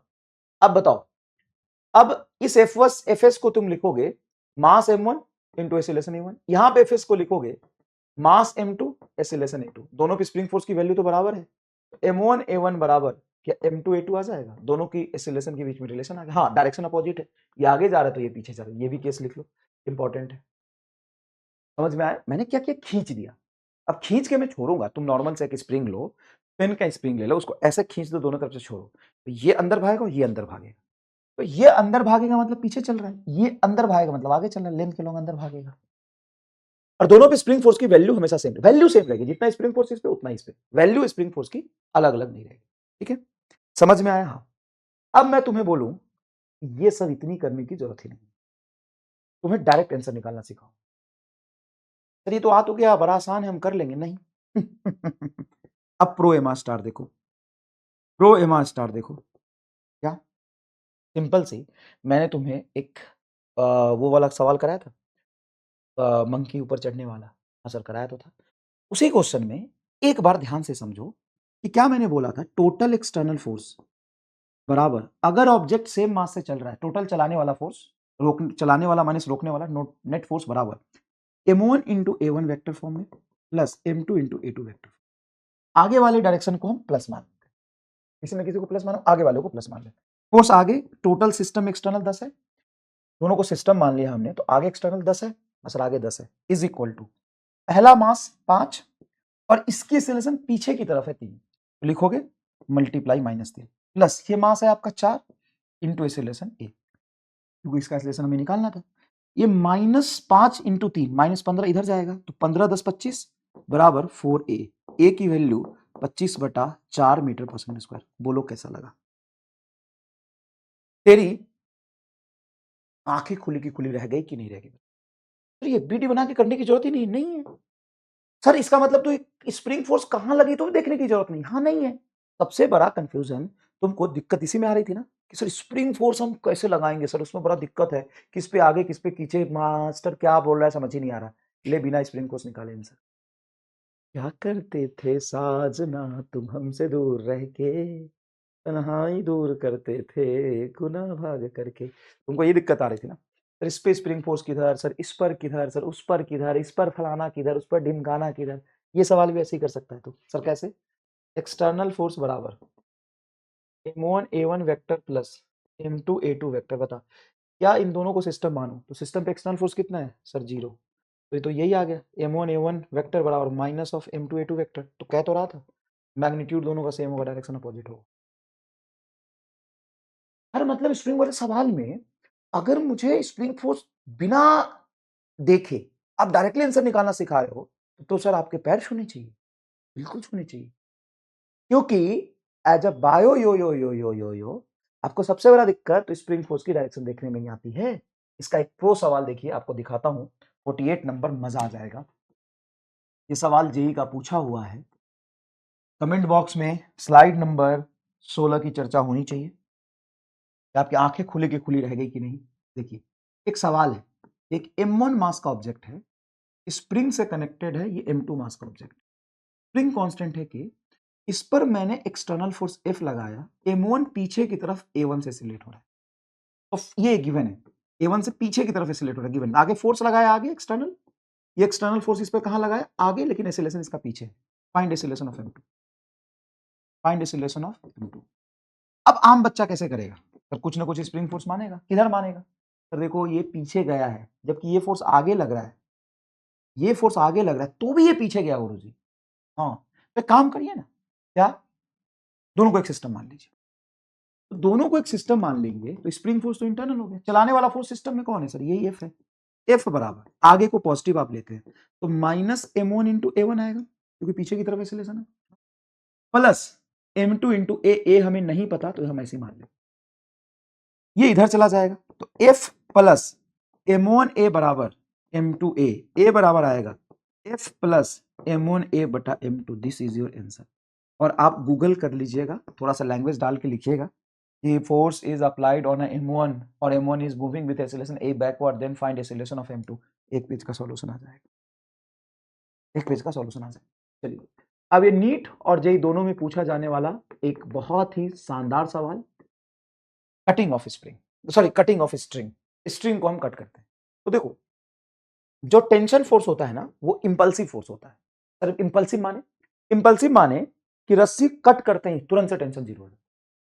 किसी स्ट्रिंग में, किसी रस्सी में अगर मैं रस्सी को कट करूं तो टेंशन तुरंत से जीरो हो जाता है, लेकिन स्प्रिंग फोर्स नॉन इंपल्सिव होता है। स्प्रिंग को अगर मैं काटूं ना, कहीं किसी पॉइंट से काटूं तो स्प्रिंग धीरे धीरे कंप्रेस होगा। जैसे मान लो स्प्रिंग को खींच के मैंने छोड़ा, तो स्प्रिंग को खींच के छोड़ा तो तुरंत से स्प्रिंग फोर्स जीरो नहीं होता, वो धीरे धीरे धीरे धीरे पीछे आता है, तो बहुत जल्दी पीछे आ जाता है। भाई बहुत जल्दी भी पीछे आया तो काटते ही से स्प्रिंग फोर्स जीरो थोड़ी ना हुआ। जैसे मान लो मैंने स्प्रिंग को खींच दिया, अब मैं स्प्रिंग को छोड़ रहा हूं यहां से, तो तुरंत से स्प्रिंग फोर्स जीरो हो जाएगा कि स्प्रिंग फोर्स लग रहा होगा, वही स्प्रिंग फोर्स इसको अपने ओरिजिनल मीन पोजीशन की तरफ खींच के, तो वही खींच के लाएगा। अब मान लो रस्सी में खींच के रखा हूं, अचानक से रस्सी छोड़ दूं, रस्सी तुरंत से लूज पड़ जाता है। तो लिख लीजिए कि tension force in a string is a impulsive force. Tension force in a string is impulsive force. रस्सी को कट करते ही टेंशन इंस्टेंटेनियसली जीरो हो जाता है, but spring force is non impulsive force. जिस इंस्टेंट पे रस्सी कट करेंगे स्प्रिंग फोर्स उतना ही लगता रहेगा, वो धीरे धीरे कंप्रेस होगा, तो धीरे धीरे स्प्रिंग फोर्स कम होगा। ठीक है, पीछे रिवाइंड करके सुनिए। अब देखिए यहां, अब सवाल यूं है कि एक स्प्रिंग है, उससे 4 केजी का ऑब्जेक्ट कनेक्टेड है, रस्सी से 6 केजी का ऑब्जेक्ट कनेक्टेड। सवाल ये पूछा system is in equilibrium, system equilibrium में and string is cut, then find acceleration of the 6 KG and 4 KG object. तो यहां से हम इस रस्सी को कट करने वाले, तो कट करने के जस्ट बाद इसका और इसका एक्सीलरेशन बताइए कितना। सबसे पहले स्टेप नंबर 1, पूरे सिस्टम का एफबीडी बनाओ और टेंशन और स्प्रिंग फोर्स इसमें निकाल लो। चलो अगर एफबीडी बनाओगे तो क्या इस पर ग्रेविटेशनल फोर्स mg नीचे लगाओगे, मास है 6, जी है 10, क्या 60 न्यूटन का फोर्स होगा। और यहीं पे बैठ के देखिए टेंशन ऊपर लग रहा होगा, देखिए टेंशन कितना लग रहा होगा सर, टी ऊपर लग रहा होगा। यहां पे बैठ के देखेंगे तो टी नीचे लग रहा होगा और यहां पे स्प्रिंग फोर्स ऊपर लग रहा होगा। यहां पे ग्रेविटेशनल फोर्स mg, m की वैल्यू 4, जी की वैल्यू 10, 40 न्यूटन नीचे लग रहा है। बताइए कोई दिक्कत, बताइए कोई दुख, कोई दर्द, कोई समस्या, कोई परेशानी? नहीं सर शानदार है। अब मुझे बताओ कि टेंशन की वैल्यू अभी कितनी होगी। तो सर इसका एफबीडी अगर हम बनाते हैं तो जितना ऊपर फोर्स उतना नीचे फोर्स, क्योंकि इक्विलिब्रियम में है, तो टी बराबर हो जाएगा 60 न्यूटन। यहां पर आप देखेंगे तो यहां पे ऊपर स्प्रिंग फोर्स लग रहा है, नीचे लग रहा है टी और नीचे लग रहा है 40, नीचे लग रहा है टी एंड 40, टी प्लस 40, 40 इसका एमजी, टी की वैल्यू हम 60 निकाल चुके थे, तो होगा 60 प्लस 40 बराबर 100 न्यूटन। तो यहां पे टेंशन तुम्हारा, सॉरी स्प्रिंग फोर्स 100 न्यूटन लग रहा है। अब इसी सिस्टम को एक बार साइड में और बना लो तुरंत से, और मुझे बताओ ये 6 केजी का ऑब्जेक्ट है, हाँ ये रस्सी लगा है, और ये 4 केजी का ऑब्जेक्ट है, यहाँ पे 100 न्यूटन है, हाँ सर स्प्रिंग फोर्स यहाँ पर 100 न्यूटन लग रहा है। रस्सी में टेंशन कितनी थी 60 न्यूटन। अब तुमने यहां से क्या किया, इस रस्सी को कट किया। अब जैसे ही तुम यहां से कट करोगे ना, वैसे ही ये कट करते ही ये रस्सी लूज हो जाएगी, इंस्टेंटेनियसली टेंशन जीरो। मतलब ये ऊपर ऐसे ही एक लटकन लटका हुआ है, टेंशन नहीं है। तो इस पर अब रस्सी कट गया तो टेंशन जीरो, हाँ तो इस पर एक अकेला mg ही तो फोर्स लग रहा है। mg बताओ कितना होगा 40 न्यूटन, 40 न्यूटन को मास 4 से डिवाइड करो, क्या आ जाएगा, तो नीचे g से एक्सेलरेट करेगा 10 मीटर पर सेकंड स्क्वायर से, फ्री फॉल हो गया इसका। तो जो रस्सी से कनेक्टेड होके इक्विलिब्रियम में था, उसका रस्सी काट दिए तो ऊपर टेंशन जीरो, तो इसको रोकने वाला कोई फोर्स ही नहीं बचा, नीचे अकेला mg बचा, उसको खींच लेगा, खत्म। तो नीचे वाला ऑब्जेक्ट फ्री फॉल करता है। दूसरा 6 केजी वाले ऑब्जेक्ट की बात करेंगे, तो 6 केजी वाले ऑब्जेक्ट पे अगर आप जाके देखो, ऊपर की तरफ ये स्प्रिंग फोर्स उस समय इतना ही लग रहा, जब ये थोड़ी देर बाद ऊपर कंप्रेस करके आएगा इंस्टेंटेनियसली इतना ही लग रहा होगा, थोड़ी देर बाद ही बदल जाएगा, लेकिन मुझे काटने के जस्ट बाद ही निकालना। तो नीचे तुम्हारा mg लग जाएगा मास 6 और g 10, 60 न्यूटन, ऊपर है 100, तो 100 माइनस 60 बराबर ये मास है आपका 6 इंटू एसिलेशन। 100 में से 60 जाएगा 40 बराबर 6a, तो a बराबर आ जाएगा 40/6 मीटर पर सेकेंड स्क्वायर। अब वर्ड खत्म। ये ऊपर की तरफ जाएगा ना, 100 ज्यादा है 60 कम है। अब स्प्रिंग उसको ऊपर की तरफ खींचेगा, जैसे से ऊपर की तरफ जाएगा तो ये फर्स्ट फोर्स कम होने लगेगा, तो इसकी एसिलेशन कम हो जाएगी फिर, और तभी तो ये ऊपर और नीचे एसिलेट करने लगेगा। स्प्रिंग है, इसको एसएचएम करा लेगा। अरे हाँ सर जी सही तो है, एसएचएम करा लेगा। हाँ, नेक्स्ट इज कांस्टेंट रिलेशन। बहुत आसान है। कांस्टेंट रिलेशन में आपको एक तरीका बताऊंगा, उसी से अप्रोच करना है।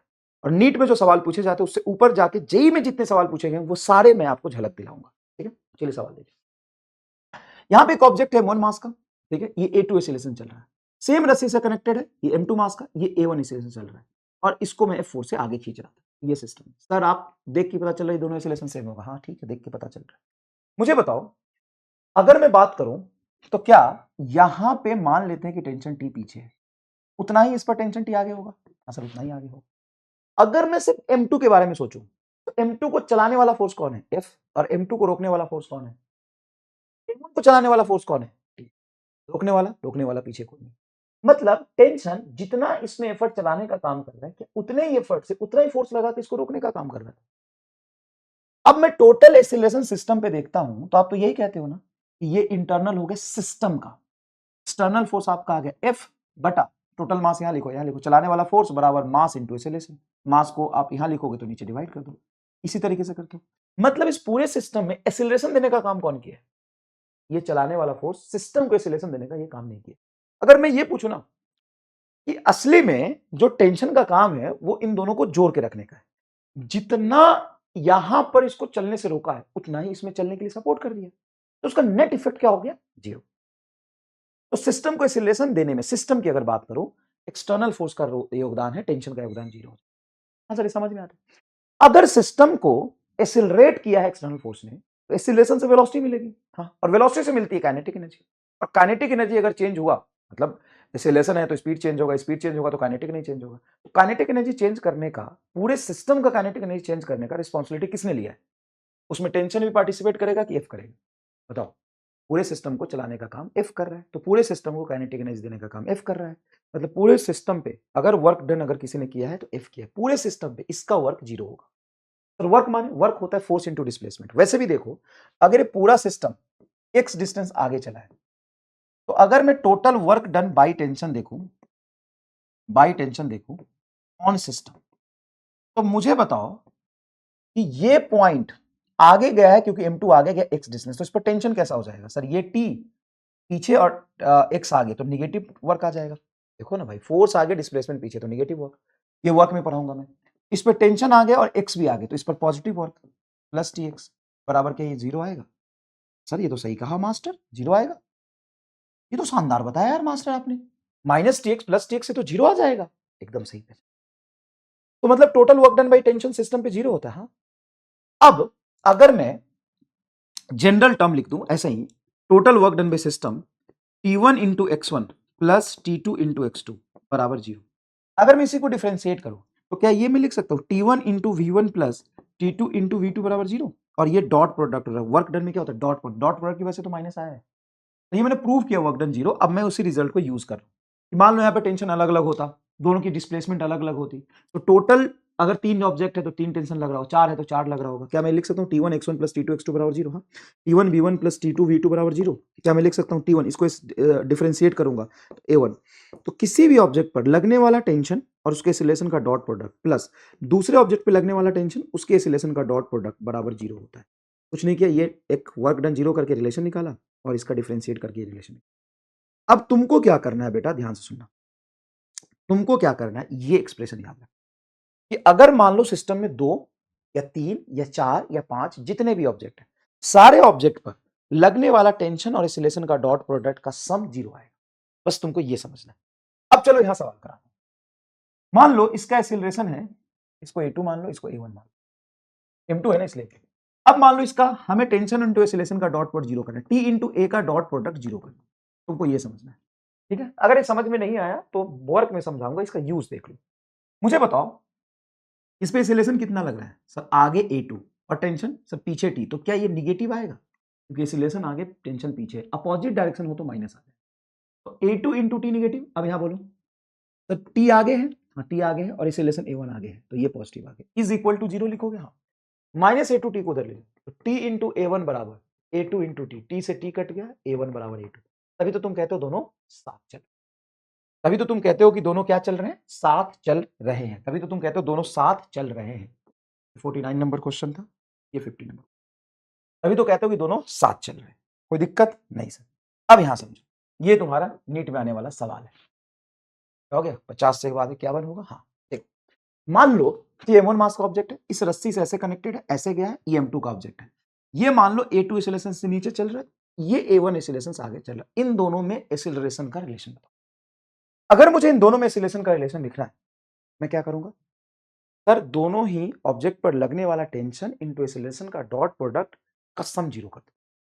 अगर सेम डायरेक्शन में एक्सीलरेशन और टेंशन है तो पॉजिटिव, अगर अपोजिट में तो निगेटिव लिखोगे सर जी। आओ मुझे बताओ, अगर मैं यहां पे टेंशन टी मानता हूं, तो इस पूरे ग्रीन कलर की रस्सी में टी हर जगह होगा, टी हर जगह होगा। देखो यहां पे आगे टी, ठीक, तो T T T T T, यहां पे ऊपर टी और उतना ही यहां पे ऊपर टी, तो नीचे क्या 2t हो जाएगा, यहां पे भी ऊपर 2t हो जाएगा। हाँ देखो, आगे तुम्हारा t इंटू इसका एक्सीलरेशन A1 क्या होगा सर, आगे t और आगे एक्सीलरेशन तो पॉजिटिव आएगा, प्लस इस पर देखो 2t ऊपर है और एक्सीलरेशन नीचे, तो क्या माइनस लिखोगे सर, इज इक्वल टू 0।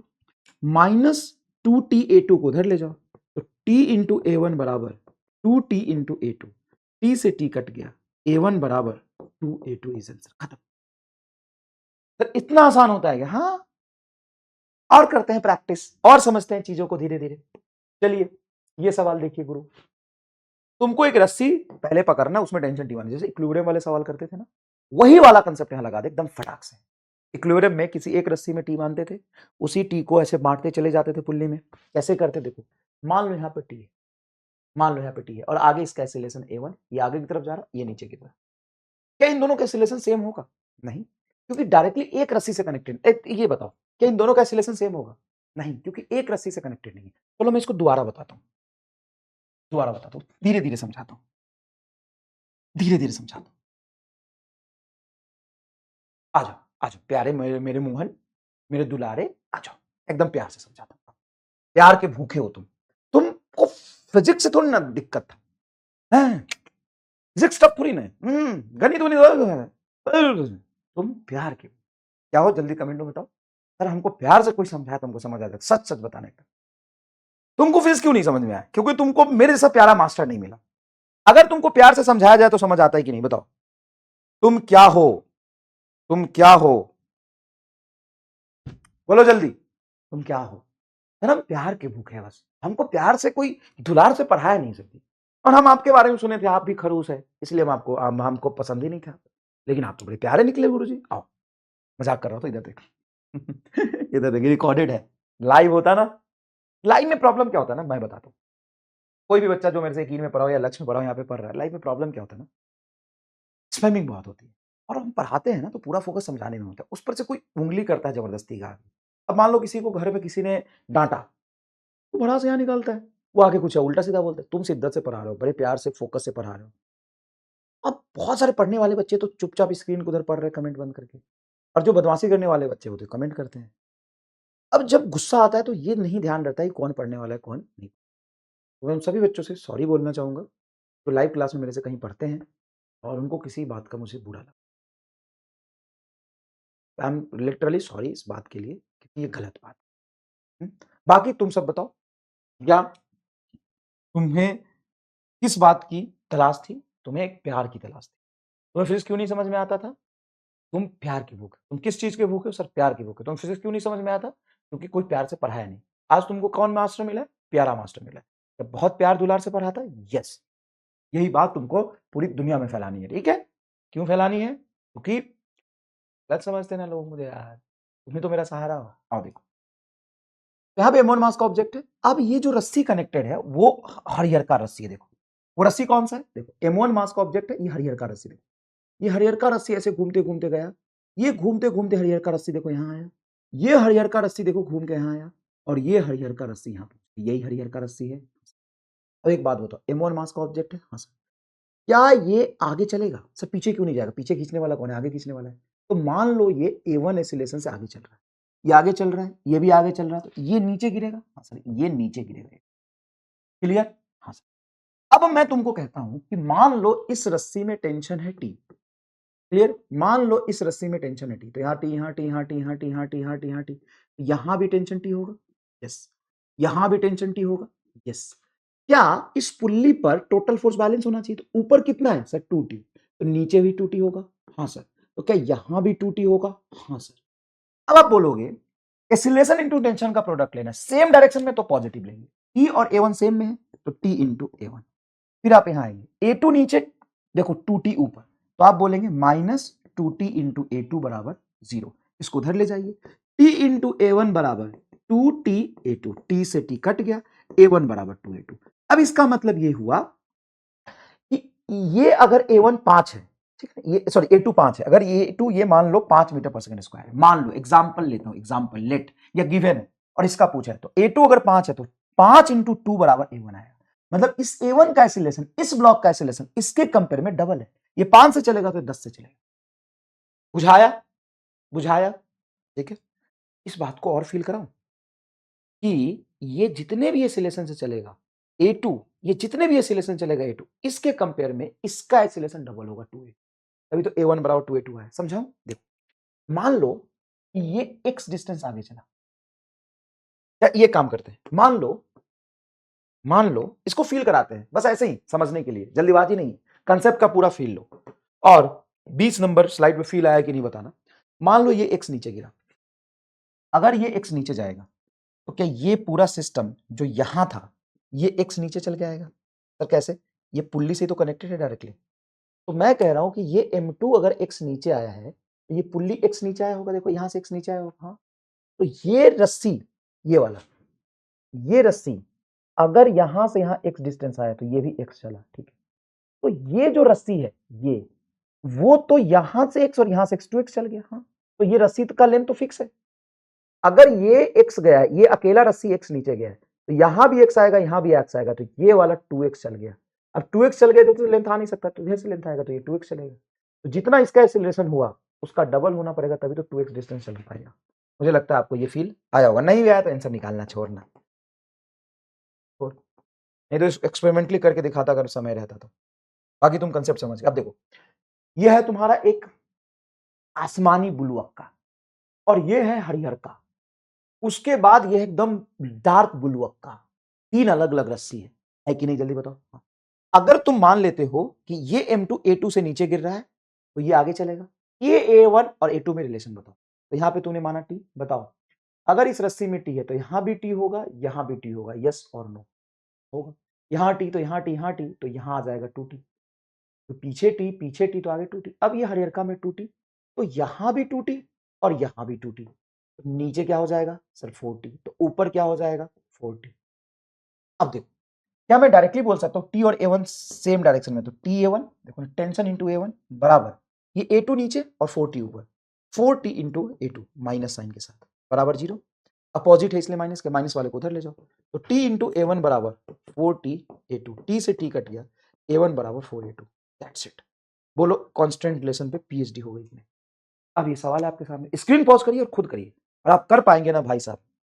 अच्छा सुनो, सवाल इसमें लैंग्वेज के साथ कैसे पूछेगा, तो लैंग्वेज में तुमको दे देगा कि ये A2 से नीचे जा रहा है, ये A1 से ऊपर जा रहा है, या उल्टा दे देगा, ये नीचे तो ये ऊपर। सर ऐसा नहीं हो सकता, ये भी नीचे ये भी नीचे। अरे भाई रस्सी को पैदा थोड़ी ना कर रहा है। अरे महाराज, ये जब नीचे जाएगा तो ये ऊपर ना उठेगा, ये नीचे गिरेगा तो ये ऊपर ना उठेगा। ये बात तो सही है। अब आराम से शांत मन से स्क्रीन पॉज करिए, A1 और A2 में रिलेशन निकालिए। अगर सही निकाल लिए तो भाई जोरदार, शाबाश, जिंदाबाद, जबरदस्त। ठीक है, स्लाइड नंबर 21 में 4 दिया, ये कमेंट करिएगा। चलिए सभी लोग, come on guys, you can do it, you can do it guys. Screen pause करिए, करिए, चलिए स्क्रीन पॉज करिए, करिए, अटेम्प्ट करिए, आ जाइए, वापस आ जाइए। चलिए मान लीजिए कि पियरका रस्सी, देखिए पियरका, पियरका समझते हैं? हाँ सर, पियरका है ये, पियरका मतलब येलो कलर, यहाँ पे टी है, तो इस पूरे हर जगह टी होगा। भाई यही रस्सी घूम के आ रहा है। हाँ सर, यहाँ टूटी होगा, तो उसकी बात कौन कर रहा है? ये पियरका में टी यहाँ है, तो यहाँ भी टी, यहाँ भी टी, यहाँ भी टी, यहाँ भी टी, यहाँ भी टी, यहाँ भी टी, यहाँ भी टी, यहाँ भी टी, यहाँ भी टी, तो यहाँ पे टेंशन कितना होगा सर? टी ऊपर। यहाँ पे टेंशन क्या होगा, टी ऊपर, और नीचे कितना होगा, 2t। तो बताओ यहाँ पे है रेखा में 2t ऊपर, यहाँ पे है रेखा में 2t ऊपर, नीचे क्या 40 आएगा। हाँ सर, तो यहाँ 40, यहाँ 40, तो यहाँ भी 40, तो ऊपर 40, यहाँ भी 40, ये चिपक के रहेगा, थोड़ा अलग बन गया, इग्नोर करना। तो नीचे क्या आ जाएगा 80, तो यहाँ पे क्या होगा 80। बोलो ये तुम्हारा sorry acceleration a1 into T, negative वाला minus 8t into A two, उसको उधर ले जाओगे 8t इंटू ए टू, ये t से t कटेगा, a1 बराबर 8a2। सर कभी ऐसा नहीं हो सकता कि टेंशन एक्सीलरेशन इसमें भी सेम डायरेक्शन इसमें भी सेम डायरेक्शन नहीं हो सकता, क्योंकि टोटल वर्क डन जीरो आना है, हो ही नहीं सकता, संभव ही नहीं है, असंभव बात है। अब देख ये एक ऐसा इलस्ट्रेशन है जिसमें 99% बच्चे को डाउट रहता है, 99 मतलब 99 बता रहा हूं मैं, 51 52 53 54 नंबर सवाल, 99% बच्चे को डाउट रहता है, क्योंकि इसमें 3 ऑब्जेक्ट आ गए। सवाल क्या है इसमें, देखिए मान लीजिए कि m1 आगे चल रहा है a1 से, ये m3 इधर चल रहा है a3 से, और ये नीचे गिर रहा है a2 से। तो बताइए a1 a2 a3 में रिलेशन क्या होगा। खुद अटेम्प्ट करिए, आराम से, ध्यान से, प्यार से, जोरदार तरीके से खुद अटेम्प्ट करिएगा, और आप कर पाएंगे, इस पे मुझे पूरा भरोसा है, आप पे मुझे पूरा भरोसा है, आप आराम से कर पाएंगे। करिए करिए, आप कर पाएंगे, मुझे पूरा भरोसा है, करिए प्लीज। तो कैसे करे करना, रस्सी में पियरका में टेंशन टी मान ले, तो बुलक्का में 2t होगा, कर लेगा तुम, कर पियरका में टी मान ले तो बुलक्का में 2t होगा, बस। और ये आज से पहले तूने रटा था कि नहीं, सच रटा था कि नहीं बताना, देखा ही होगा कभी ना कभी। देख अब मैं कराता हूं, देख अब मैं कराता हूं। मान ले मेरे लाल, मेरे नीले, पीले, हरे, यहां पे मैं टेंशन आगे मानता हूं टी, तो मान लो यहां पे आगे टेंशन टी है, तो इस पूरे येलो कलर की स्ट्रिंग में हर जगह टी होगा क्या सर, हर जगह टी होगा, हर जगह टी होगा, तो क्या यहां 2t आ जाएगा, हाँ सर यहां 2t आ जाएगा, यहां पे पियरका में हर जगह टी होगा, बोलो सेम डायरेक्शन में है, हाँ तो t into A one, plus ये भी सेम डायरेक्शन में है, देखो ना जिधर टी उधर ही acceleration, t into A three, plus ये 2t ऊपर a2 नीचे, तो क्या आप लिखोगे -2t इंटू ए टू बराबर 0। अब देखो इसको उधर ले जाओ, तो t into A one plus T into A three बराबर 2t into A two, t से t कट गया, a1 प्लस a3 बटा 2 बराबर a2। बोल मेरे बोल लाल समझ में आया कि नहीं, बोल बोल मेरे लाल समझ में आया कि नहीं। तो बड़ा आसान है, यही तो हम रटे थे सर। अब रटने में प्रॉब्लम क्या है कि कंसेप्चुअल नहीं पढ़ोगे, फॉर्मूला ओरिएंटेड पढ़ोगे, फॉर्मूला रटोगे तो दिक्कत कहाँ आएगी मैं बताता हूँ। दिक्कत आएगी तुमको 54 नंबर सवाल।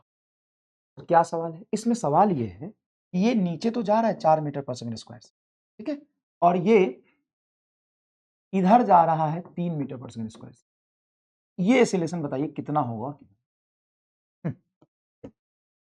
ये नीचे गिर रहा है, हाँ, और ये भी आगे जा रहा है, हाँ, तो इसका तो फिर रेल बन जाएगा, बड़ा बनाओ रेल। अब करो, अब फॉर्मूले में रटोगे तो दिक्कत हो जाए, कौन पॉजिटिव कौन निगेटिव, किसका सम, कंसेप्ट। चलो मान लो यहाँ पे टेंशन टी है, तो यहाँ पर टेंशन 2t होगा और यहाँ पे टेंशन टी होगा, मानते हो कि नहीं, देखो रस्सी के लॉन्ग टी, तो यहाँ टी, तो इधर आ जाएगा 2t, यहाँ 2t और यहाँ टी। देखो टेंशन की डायरेक्शन में एक्सीलरेशन हमने मान लिया, जिसमें निकालना है उसको तो नहीं पता, तो मान लो टेंशन की डायरेक्शन में, तो t इंटू ए वन, यहाँ पे देखो 2t ऊपर a2 नीचे, तो लिखोगे माइनस, क्योंकि टेंशन ऊपर है एक्सीलरेशन नीचे है, 2t इंटू 4, और यहाँ पे देखो एक्सीलरेशन आ गया और टेंशन पीछे, तो ये भी माइनस आएगा, माइनस t इंटू 3 बराबर 0। निगेटिव वाले को उधर ले जाओ, तो t इंटू ए वन बराबर 4 दूना 8t प्लस 3t, t से t कट गया, a1 बराबर 8 3 11 मीटर पर सेकंड।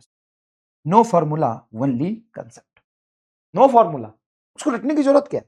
अच्छा एक बात बताओ, तूने केस बनाए और इस केस का अलग से फॉर्मूला रट लिया, और फिर उसमें भी तुमको अप्लाई करने में कभी कभी दिक्कत आ जाए, तो तुम तो ये करो ना, a इंटू टी का प्रोडक्ट जो इसमें भी लगेगा इसमें भी लगेगा, साला सवाल कोई भी हो यही लगेगा, सवाल कोई भी हो यही लगेगा। चलो यहाँ पे ये नीट ओरिएंटेड सवाल है एकदम, और इसमें सवाल पूछे जाते हैं, कैसे करेंगे ध्यान से देखिए, ध्यान से देखिए। ये बेटा स्मूथ सरफेस पर एक ब्लॉक रखा हुआ है, कोफिशिएंट ऑफ फ्रिक्शन इसका है 0, ठीक है, रस्सी से बांधा है, इस रस्सी को u वेलोसिटी से आदमी नीचे खींच रहा है, तो ब्लॉक कितने वेलोसिटी से आगे जाएगा बताओ। इसको u से नीचे खींच रहा है, ये गिवन है, तो मुझे बताओ ये ब्लॉक आगे कितने एक्सीलरेशन से जाएगा। सर बस इतनी सी सवाल है, हाँ इतनी सी सवाल है। सबसे पहले बताओ कि क्या ये जब खींच रहा है तो इस रस्सी को पकड़ के यू से नीचे खींच रहा है, हाँ, तो यहां पे टेंशन टी ऊपर होगा और इसी रस्सी में हर जगह टेंशन टी होगा, तो कांटेक्ट पॉइंट के अलॉन्ग इधर टी होगा और ये एंगल तुमको थीटा गिवन है। रस्सी कितना एंगल बना रहा है हॉरिजॉन्टल, रस्सी हॉरिजॉन्टल वर्टिकल तो नहीं है, थोड़ा टेढ़ा है, हाँ। अब यहाँ पे 90% बच्चे गलती करते हैं, क्या वो क्या करते हैं कि इस VB का कंपोनेंट इधर ले लेते हैं या टेंशन का कंपोनेंट इधर लेते हैं, फिर कंफ्यूज रहते हैं कि क्या करना है, साइन आएगा, कॉस आएगा, किसका कंपोनेंट किधर आएगा। अब देखो मैं कराता हूं, तुमको कुछ नहीं करना, टेंशन इनटू वेलोसिटी का डॉट प्रोडक्ट। मुझे बताओ टी इधर बी इधर, दोनों सेम डायरेक्शन में है, मतलब थीटा एंगल तो इधर ही है ना, दोनों दोनों का प्लस आ जाएगा, plus T into T VB cos theta, दोनों के बीच में एंगल है थीटा तो कॉस थीटा, बराबर माइनस ये टी ऊपर नीचे वेलोसिटी यू, तो टी इंटू यू बराबर जी, टी से टी कट जाएगा, अरे उधर ले जाओगे तो टी से टी कटेगा, हाँ, तो VB कॉस थीटा बराबर यू एल। हो गया, फिर तो बहुत आसान लग लो मास्टर, अरे बहुत आसान लग लो। 55 नंबर सवाल हो गया ये। चलिए नेक्स्ट देखिए 56। अब ये सवाल पूछते हैं जहां पे यहां से तुमको थीटा एंगल दिया हो, अब तुम क्या करोगे, ध्यान से देखो, तुमको बोला है कि ये v वेलोसिटी से मैं इस रस्सी को खींच रहा हूं, तो भाई साहब ये ब्लॉक कितनी वेलोसिटी से आगे जाएगा यू निकालो, और तुमको यहां से थीटा दिया हुआ इसी इंस्टेंट पर। अब तुम ये सोच सकते हो सर थोड़ा आगे बढ़ जाएगा तो थीटा चेंज हो जाएगा, बिल्कुल चेंज हो जाएगा, मुझे इसी इंस्टेंट पर निकालना। तो इसी इंस्टेंट पर कैसे निकालेंगे, ध्यान से देखिएगा। आप क्या कहेंगे कि सर मान लो यहां पे मैं पकड़ के खींच रहा हूं, कुछ नहीं तो मान लो पकड़ के खींच रहा, तो यहाँ पे टेंशन टी इधर, यहाँ पे टी टेंशन इधर, इन दोनों का डॉट प्रोडक्ट लोगे तो वेलोसिटी तो ये हॉरिजॉन्टल में चल रहा है, तो क्या अगर ऊपर से थीटा दिया है तो ये 90 माइनस थीटा एंगल हो जाएगा, ये एंगल क्या हो जाएगा सर 90 माइनस थीटा, इन दोनों का डॉट प्रोडक्ट लोगे तो T into you cos 90 minus theta, हमें तो डॉट प्रोडक्ट लेना है, डॉट प्रोडक्ट में कॉस थीटा आता है, कॉस इंटू एंगल क्या हो गया 90 माइनस थीटा, बराबर माइनस है उधर जाके प्लस हो जाएगा टी इंटू वी, टी से टी कट गया, यू साइन थीटा बराबर वी, यू बराबर आ जाएगा वी बटा साइन। तो बहुत आसान है क्या, बहुत आसान हो गया, हाँ? मजा नहीं आया, थोड़ा और सवाल करें मुझे ही मजा नहीं आया यार मतलब मजा तो आया लेकिन थोड़ा और सवाल मांगता है गुरु, थोड़ा और सवाल मांगता है? तुमको नहीं मांगता है, थोड़ा और सवाल मांगता है कि नहीं मांगता। चलो ये देखो, मान लो ये मैंने ब्लॉक लिया M1 मास का, ऐसे रस्सी बांध दी, थोड़ा समय लिमिटेड है तो उसी में हमको करना पड़ेगा बेटा, लेकिन कोई नहीं चलो करते हैं। यहाँ पे बांध दिया, यहाँ पे एक ब्लॉक है, ये है M2 मास का, और यहाँ से पुल्ली लगा दिया ऐसे, यहाँ से पुल्ली लगा दिया ऐसे, यहाँ से पुल्ली लगा दिया ऐसे, ये मान लो आगे चल रहा है A2 से और ये आगे चल रहा है A1 से, रिलेशन बताओ A1 A2, ये जेई में पूछा हुआ सवाल है, ठीक है, जेई का पूछा हुआ सवाल है, 7 नंबर क्वेश्चन है, स्क्रीन पॉज करके करिए और बहुत शानदार तरीके से आप कर पाएंगे, मुझे पूरा भरोसा। जल्दी करिए बेटा। सर कैसे करे, काम करते हैं, ये हरिहरका में टेंशन टी मान लेते हैं, तो हर जगह हरिहरका में टेंशन टी होगा, टेंशन टी होगा, टेंशन टी होगा, यहाँ भी टेंशन टी होगा, हर जगह हरिहरका में टेंशन टी होगा, यहाँ भी टेंशन टी होगा, यहाँ भी टी होगा, यहाँ भी टी होगा, ठीक है।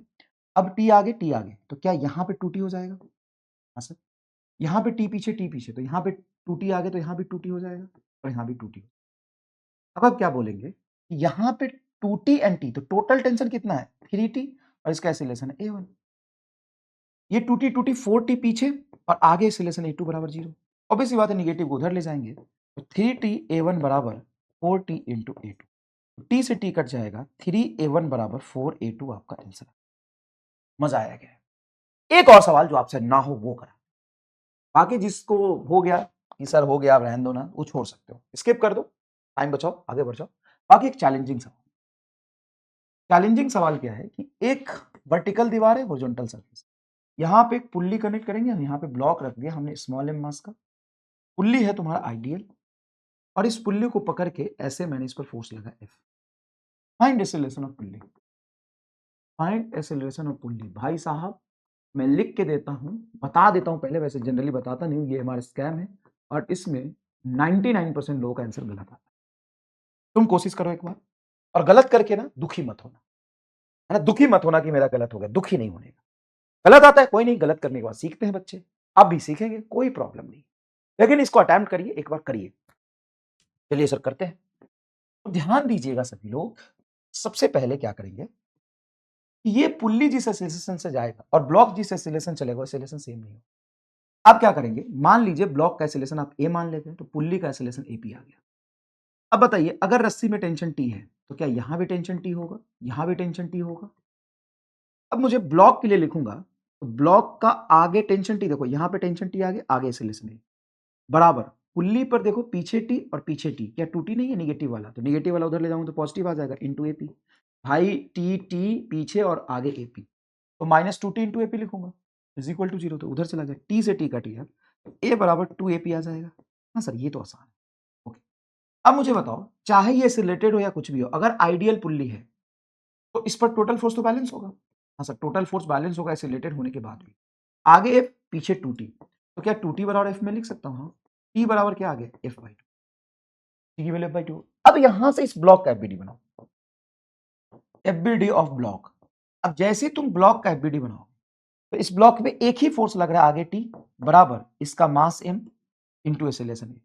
टी की वैल्यू एफ बाई टू है, रख दो F by two, F by two बराबर एम इंटू ए की वैल्यू आ जाएगा एफ बाई टू ए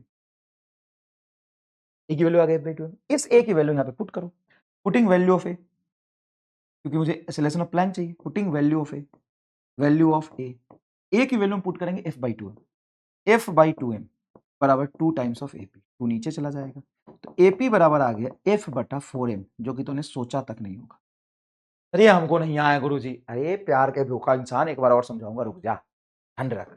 अब ये सवाल में टफ क्या लगा ये बता, क्योंकि डायरेक्ट एक कंसेप्ट से आंसर नहीं आ रहा, मल्टीपल कंसेप्ट लग रहे हैं। क्या मल्टीपल कंसेप्ट लग रहे हैं, तो पहले तो ये कंसेप्ट लग रहा है, पहले तो ये कंसेप्ट लग रहा है कि पुल्ली आइडियल है, तो आइडियल पुल्ली होने की वजह से, आइडियल पुल्ली होने की वजह से इस पे टोटल फोर्स बैलेंस होगा, चाहे रिलेटेड ही क्यों ना हो।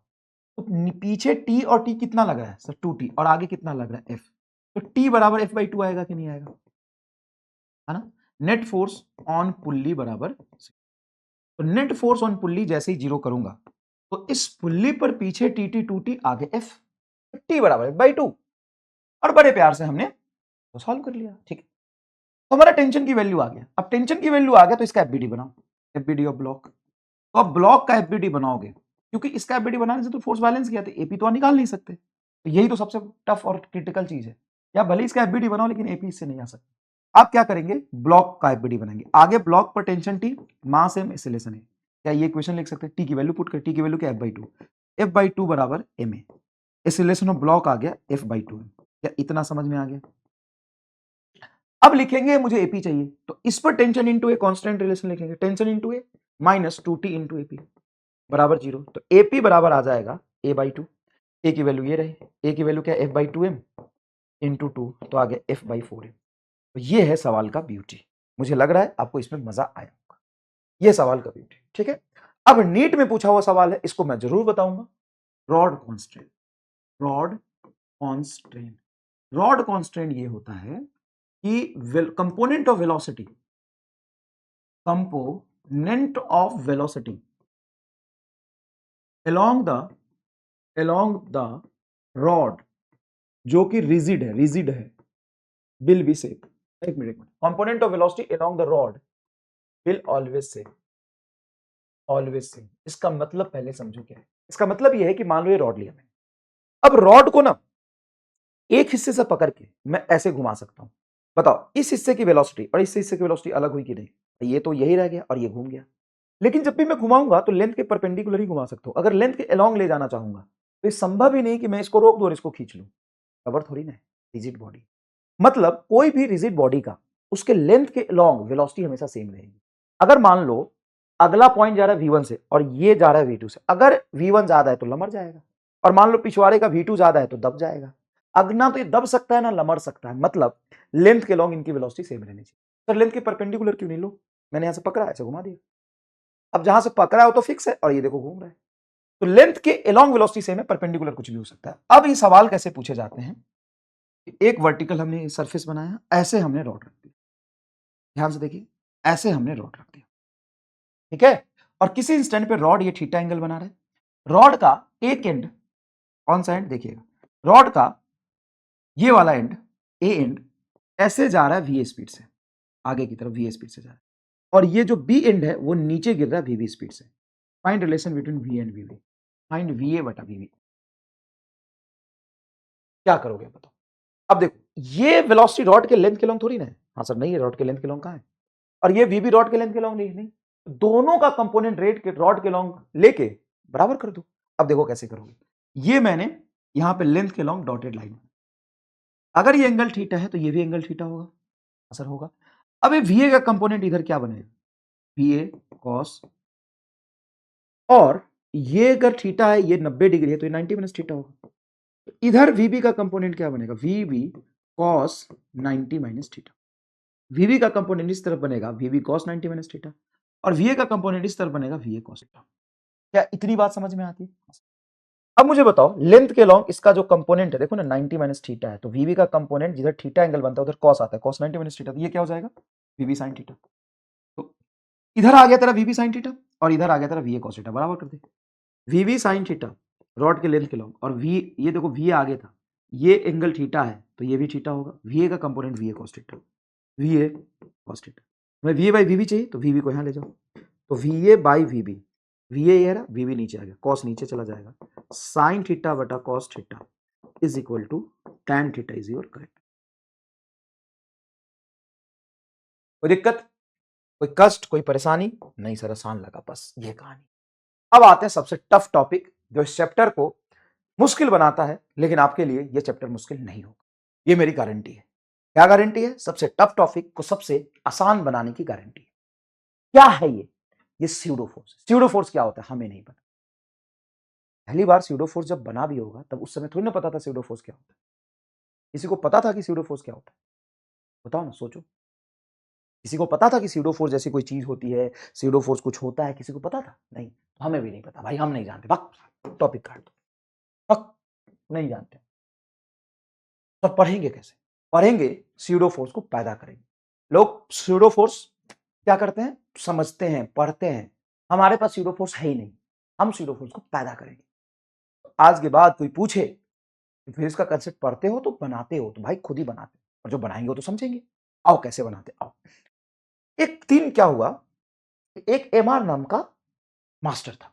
एमआर नाम का मास्टर था। क्या नाम था उसका? एमआर। उसने अपने 3 स्टूडेंट को बोला कि जाओ ग्राउंड में बैठ जाओ, ठीक है? ग्राउंड में आराम से बैठ के, एक ग्राउंड में ट्री है, उस ट्री का एफबीडी बनाओ, और उस एफबीडी पे Newton's law of motion apply करो, पहला और दूसरा नियम। तो सबसे पहला उसका स्टूडेंट थी सबसे प्यारी पिंकी। प्यारी पिंकी गई और आराम से ग्राउंड पे बैठ गई, रेस्ट में रही, रेस्ट में बैठ गई। और पिंकी ग्राउंड पे रेस्ट में बैठ के और सोच के इस ट्री का एफबीडी बनाई। उसने बोला कि इस ट्री पर नेट फोर्स एक्स एक्सिस में 0 है। कैसे? कोई इस पर धक्का दे रहा है क्या? नहीं। तो इस ट्री पर एक्स एक्सिस में कोई फोर्स लगा रहा? नहीं सर, नहीं लगा रहा। तो नेट फोर्स एक्स एक्सिस में 0 है, और इसको एक्स में चलता हुआ भी नहीं देखा, तो नेट एक्सेलरेशन भी 0। और पिंकी ने बोला कि वाई एक्सिस में भी नेट फोर्स 0 है। क्यों? क्योंकि इस पर वाई एक्सिस में एक mg लगा, लेकिन ग्राउंड ऊपर में नॉर्मल लगा के बैलेंस कर लिया, इसलिए तो हवा में ऊपर उड़ता हुआ नहीं दिख रहा है, उड़ता तीर नहीं है यहां पर। तो वाई एक्सिस में नेट फोर्स 0, तो वाई में एक्सेलरेशन भी 0। और लाया ये मास्टर के पास, एमआर के पास, एमआर को दिखाया। एमआर ने बोला कि यस ट्री है, एक्स में कोई फोर्स नहीं तो एक्सेलरेशन 0, वाई में भी कोई फोर्स नहीं, एक्सेलरेशन 0। इसको दिए 10 में से 10 नंबर, शानदार, गजब। दूसरा है कलुआ। कलुआ थोड़ा सा नटखट है, नटखट है। मैंने उसको बोला था ग्राउंड में जाके बैठ के वीडियो बना, वो दौड़ते हुए वीडियो बनाया, कांस्टेंट वेलोसिटी से चलते हुए वीडियो बनाया। अब जब ये यूनिफॉर्म मोशन में था, मतलब कांस्टेंट वेलोसिटी से चल रहा था, तो जब उसने पैर को देखा तो उसको भी पैर पर कोई एक्स एक्सिस में फोर्स नहीं दिखा, बट उसको ये दिखा, क्योंकि मान लो जो ऑब्जर्वर होता है वो तो अपने आप को रेस्ट में मानता है, तो ये जब चलते हुए देखेगा तो खुद को रेस्ट में मानेगा। उसको ट्री पीछे आते हुए दिखी, हाँ पीछे यू से आते हुए दिखेगी, तो उसने बोला पीछे की तरफ ट्री चल रहा है ये यू वेलोसिटी से, लेकिन वो कांस्टेंट वेलोसिटी है, तो एक्सीलरेशन एक्स में क्या हो जाएगा? 0। और वाई एक्सिस में इस पर कोई फोर्स नहीं है, और वाई में चल भी नहीं रहा, वाई में एक्सीलरेशन भी 0। और ये एमआर के पास लाया। एमआर बोला तुमको ट्री चलते हुए दिख रहा था, हाँ, लेकिन तभी भी न्यूटन्स लॉ सही है, क्योंकि चल रहा है तो कांस्टेंट वेलोसिटी चल रहा है, कांस्टेंट वेलोसिटी चल रहा है तो एक्सीलरेशन 0 होगा, 4 0 सही है, 4 0 0। उसको भी 10 में से 10 नंबर। सबसे बदमाश निकला रामलाल। रामलाल ग्राउंड पे गया और बोला कि आज तो गेमिंग पीरियड मिल गया मुझे। अबे फिजिक्स का पीरियड है। बोला नहीं, गेमिंग पीरियड है। मारूंगा, फिजिक्स का पीरियड है। नहीं गेमिंग पीरियड में दौड़ दौड़ के बनाऊंगा। वो एसिलरेटेड होते हुए पेड़ को देख रहा है, एसिलरेटेड होते हुए पेड़ को देख रहा है। तो क्या पेड़ पीछे की तरफ एसिलेटेड दिखाई देगी उसको? क्योंकि खुद ये ए एसिलेशन से चल रहा है, ये खुद ए एसिलेशन से चल रहा है, तो खुद को तो चलता हुआ मानेगा नहीं। ऑब्जर्वर खुद को चलता हुआ मान ही नहीं सकता, चाहे वो चले या कहीं भी बैठ जाए। ऑब्जर्वर कार में बैठ के कार को रोक देता है, ट्रेन में बैठ के ट्रेन को रोक देता है, एरोप्लेन में बैठ के एरोप्लेन को रोक देता है, रॉकेट में बैठ कर रॉकेट को रोक देता है, खुद को तो रोक लेगा। अब उसको यह दिखाई दे रहा है कि ट्री पीछे की तरफ आ रहा है ए एसिलेशन से, और ट्री को एक्स एक्सिस में कोई धक्का देने वाला है नहीं, रिलेटिव मोशन तूने पढ़ा है। अब बताओ, रामलाल जब दौड़ रहा था तो क्या उसको ट्री पर कोई धक्का लगाते हुए दिखेगा? नहीं। तो रामलाल ने बोला कि नेट फोर्स एक्स एक्सिस में 0 हो, ठीक है, बट ये जो ट्री है वो एक्स एक्सिस में -a से एसिलरेटेड है। वाई एक्सिस में रामलाल को भी कोई फोर्स नहीं दिखा, वाई एक्सिस में इसको एसिलेशन 0 दिखा। क्या ऑब्जर्वेशन सही लिया रामलाल? हाँ, देखो दौड़ रहा है, एसिलरेटेड है, तो खुद को तो रेस्ट में मानेगा, और ट्री को अपनी तरफ एसिलेटेड देखेगा। ऑब्जर्वर क्या करता है?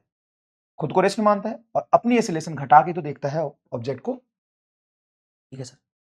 अब गया एमआर के पास, एमआर ने उसका देखा रिजल्ट, बोला है गधे तुमको मिलेगा 0 नंबर। काहे रे? तूने गलत बनाया, तू तो न्यूटन्स लॉ को गलत प्रूफ कर दिया। न्यूटन्स लॉ इज इनवैलिड,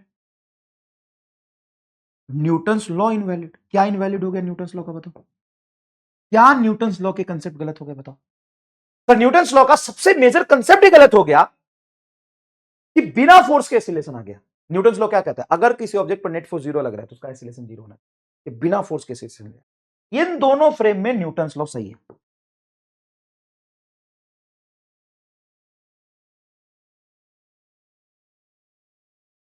लेकिन इसमें न्यूटन्स लॉ ही गलत हो गया। रामलाल ने रामलाल को नंबर मिला 0/10, 0। ये नाराज हुआ, तो एमआर ने पकड़ के कूट दिया। गधे कहीं के, एक तो तुम गलत सॉल्व करते हो, ऊपर से बहस करते, भागा से, लात मार के भगा दिया। भाई साहब ये रोने लग गया, बहुत मारा इसको, बहुत मारा इसको, कदरी पिचौनी निकाल दिया मार मार, ये रोने लग गया बेचारा। एक तो नंबर भी नहीं दिया, फेल भी कर दिया, और मास्टर ने मारा भी बहुत है। कल आया फिर से, बोला एमआर सर आपने तो मार दिया मुझे, लेकिन एक बात बताओ, मुझे वो एसिलेटेड दिख रहा था तो मैं क्या करूं? मैं बोला गधे, बिना फोर्स के एसिलेशन कैसे आएगा? तूने अभी तक जो पढ़ा वो सब गलत है। बोला सर क्या करूं मैं, एसिलेशन से दिख रहा है, आप भी चलो मेरे साथ। एमआर गया, और रामलाल ने बोला कि काम करते हैं, दौड़ो। बोले दौड़ो क्यों? एबीटी बनाने के लिए दौड़ने की क्या जरूरत है? रामलाल बोला कि नहीं दौड़ के देखो। एमआर को लगा क्या ही दिक्कत है, दौड़ लेते हैं। एमआर भी दौड़ के देखने लगा। बोला कि बताओ सर ट्री पर कोई फोर्स? एमआर ने बोला नहीं। अब बताओ ट्री आपको पीछे आता हुआ दिख रहा है एसिलेशन से? एमआर ने बोला हाँ। अब बताओ सर। अब भैया एमआर कंफ्यूज, एमआर सुपर परेशान, डुपर हैरान, सुपर परेशान डुपर हैरान, ये क्या हुई गवा रे? अब एकदम एमआर का चेहरा ऐसे सरे हुए बैगन की तरह। क्यों? उसको लग रहा है ये तो सही लिख रहा था एमआर, रामलाल। रामलाल बोला अब बताओ सर जी। भाई ये तो उसको तो काटो तो खून नहीं। भाई साहब एमआर बहुत परेशान। अब क्या हुआ? अब क्या हुआ? एमआर ने बोला यार एक बात बता रामलाल, तो लिख तो रहा है, ये तो कंसेप्ट समझा रहा है, लिख तो रहा है, लेकिन इसमें मैं कल सोच के बताऊंगा। तो जनरली करते हैं मास्टर, कल सोच के बताऊंगा। अब एमआर गया, रात भर नींद नहीं आया उसको, न्यूटन्स लॉ कैसे गलत हो रहा है? भाई साहब बहुत परेशान। कल आया, रामलाल को बुलाया, बोला यार रामलाल हमको तो नहीं समझ आ रहा। बोला अब सर बताओ कैसे किया जाए इसको?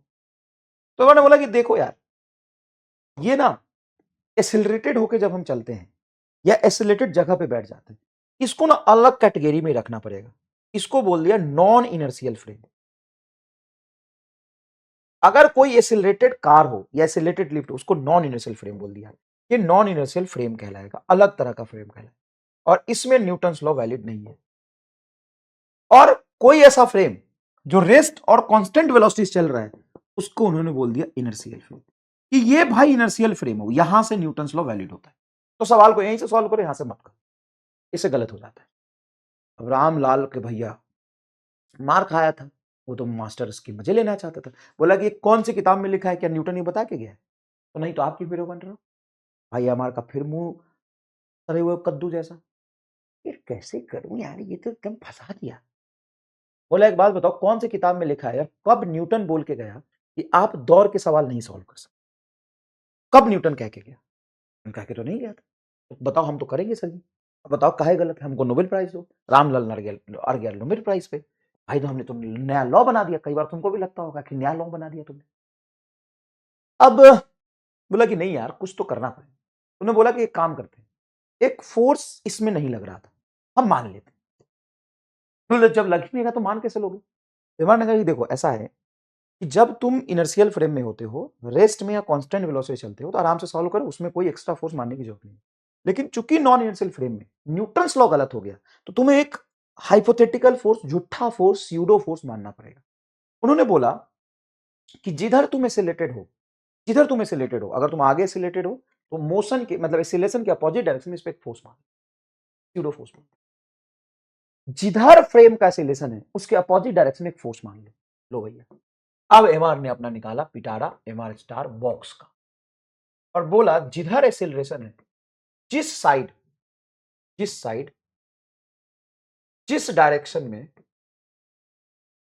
में फ्रेम का, जहां से तुम ऑब्जर्वेशन लोगे या ऑब्जर्वर का एक्सेलरेशन है, ऑब्जर्वर का एक्सेलरेशन है, उसके अपोजिट डायरेक्शन में एक फोर्स मान लो, एक स्यूडो फोर्स मान लो, जो है नहीं लेकिन मान लो, स्यूडो फोर्स मान लो। सर रामलाल ने पूछा क्यों मान ले?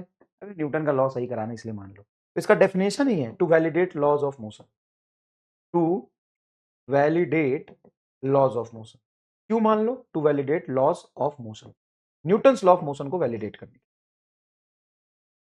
कितना मान लो? तो सबसे पहले डायरेक्शन समझ में आ गया, जिधर फ्रेम का एक्सेलरेशन उसका अपोजिट में। कितना मान लो? जिस ऑब्जेक्ट पर फोर्स लगा रहे हो उसका मास और फ्रेम का एक्सेलरेशन मान लो। ये जिस ऑब्जेक्ट पर लगा रहे हो उसका मास हो गया और ये फ्रेम का एक्सेलरेशन।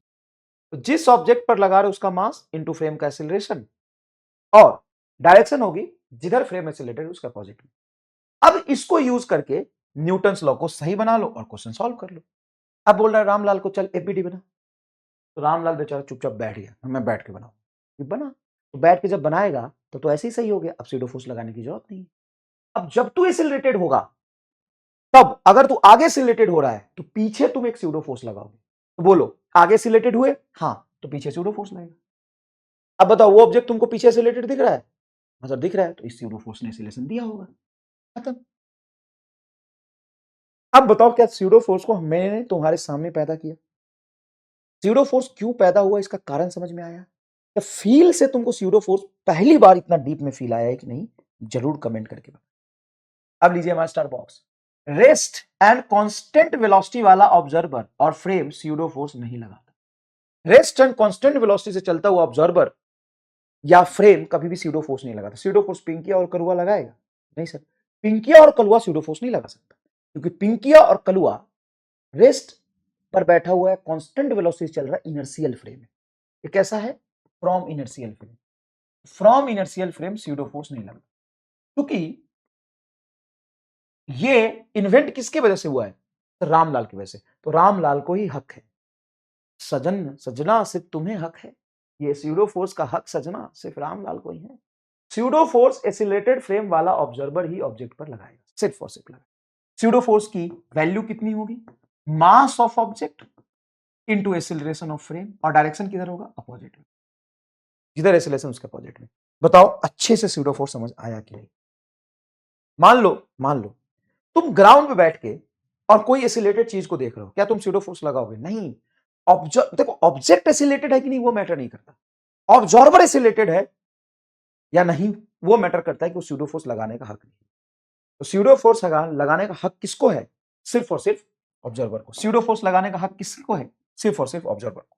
अब मान लो ग्राउंड से बैठ के मैं बोलूं कि बताओ, ग्राउंड से बैठ के बताओ इस पे स्यूडो फोर्स कहां लगा? कहीं नहीं लगेगा। स्यूडो फोर्स लगाने के लिए पहले तुमको एसिलेटेड होना पड़ेगा। तो मान लो रामलाल को मैं यहां बिठा दूं लिफ्ट में।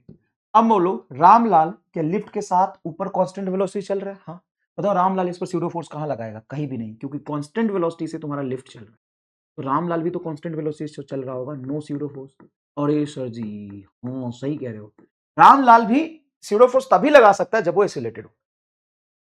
यहां पर देखो, ये है तुम्हारा रामलाल, यहां पर देख सजना, ये है तुम्हारा रामलाल। हाँ जी सर जी, ये है मेरा रामलाल। एक बात बताओ, देखो धनुष सर तुमको पढ़ाएंगे और बिल्कुल शानदार जोरदार टीचर है और बहुत शानदार पढ़ाते हैं। हम लोग लंबे समय तक साथ पढ़ाए हैं काफी, तो बहुत अच्छा पढ़ाते सर, कोई दिक्कत नहीं आएगा आपको। जैसे मैं पढ़ाऊं वैसे ही सर भी पढ़ाते हैं, मतलब एकदम टिट्टो, कोई प्रॉब्लम नहीं है। बट मैं क्या सोच रहा हूँ कि सबसे ज्यादा स्कोरिंग चैप्टर जो होता है ना, मॉडर्न फिजिक्स होता है। और स्कोरिंग की बात नहीं है, इंपॉर्टेंट भी है। तो 11th के कुछ चैप्टर सर करा लेंगे, ऐसा मैं सोच रहा हूँ। और मुझे पूरा भरोसा है कि तुम इस पर सपोर्ट करोगे, सभी लोग सपोर्ट करोगे। और 12th का कुछ पोर्शन मॉडर्न फिजिक्स ऐसी चीजें मैं करा देता हूँ, ठीक है, साथ साथ में पैरेलल थोड़ा थोड़ा करके छोटे छोटे लेक्चर्स देके पढ़ना तो पड़ेगा। मैनेज नहीं हो रहा है तो रो लो थोड़ा। अच्छा एक काम करो, तुम कहते हो ना सर एक एक डेढ़ डेढ़ घंटे ही पढ़ाओ, मैं डेढ़ डेढ़ घंटे ही पढ़ाता हूँ। सिलेबस चला जाएगा अप्रैल एंड तक, मंजूर है? नहीं है ना मंजूर? तुमको प्रैक्टिस भी करना है, सर कुछ छोड़ो भी नहीं। नीट 2025 जैसा सवाल आ जाएगा तो हमको सारा कुछ पढ़ना भी है। और मैं इररिलेवेंट नहीं पढ़ा रहा हूँ, एकदम रिलेवेंट रिलेवेंट चीजें पढ़ा रहा हूँ। एक दो चीजें कराई भी है तो कंसेप्ट फील कराने के लिए कराई, ठीक है। तो पैरेलली में ज्यादा लेक्चर नहीं लगेगा, तो हो सकता है मॉडर्न फिजिक्स के एक आध दो चैप्टर पढ़ा दूं साथ साथ, ठीक है।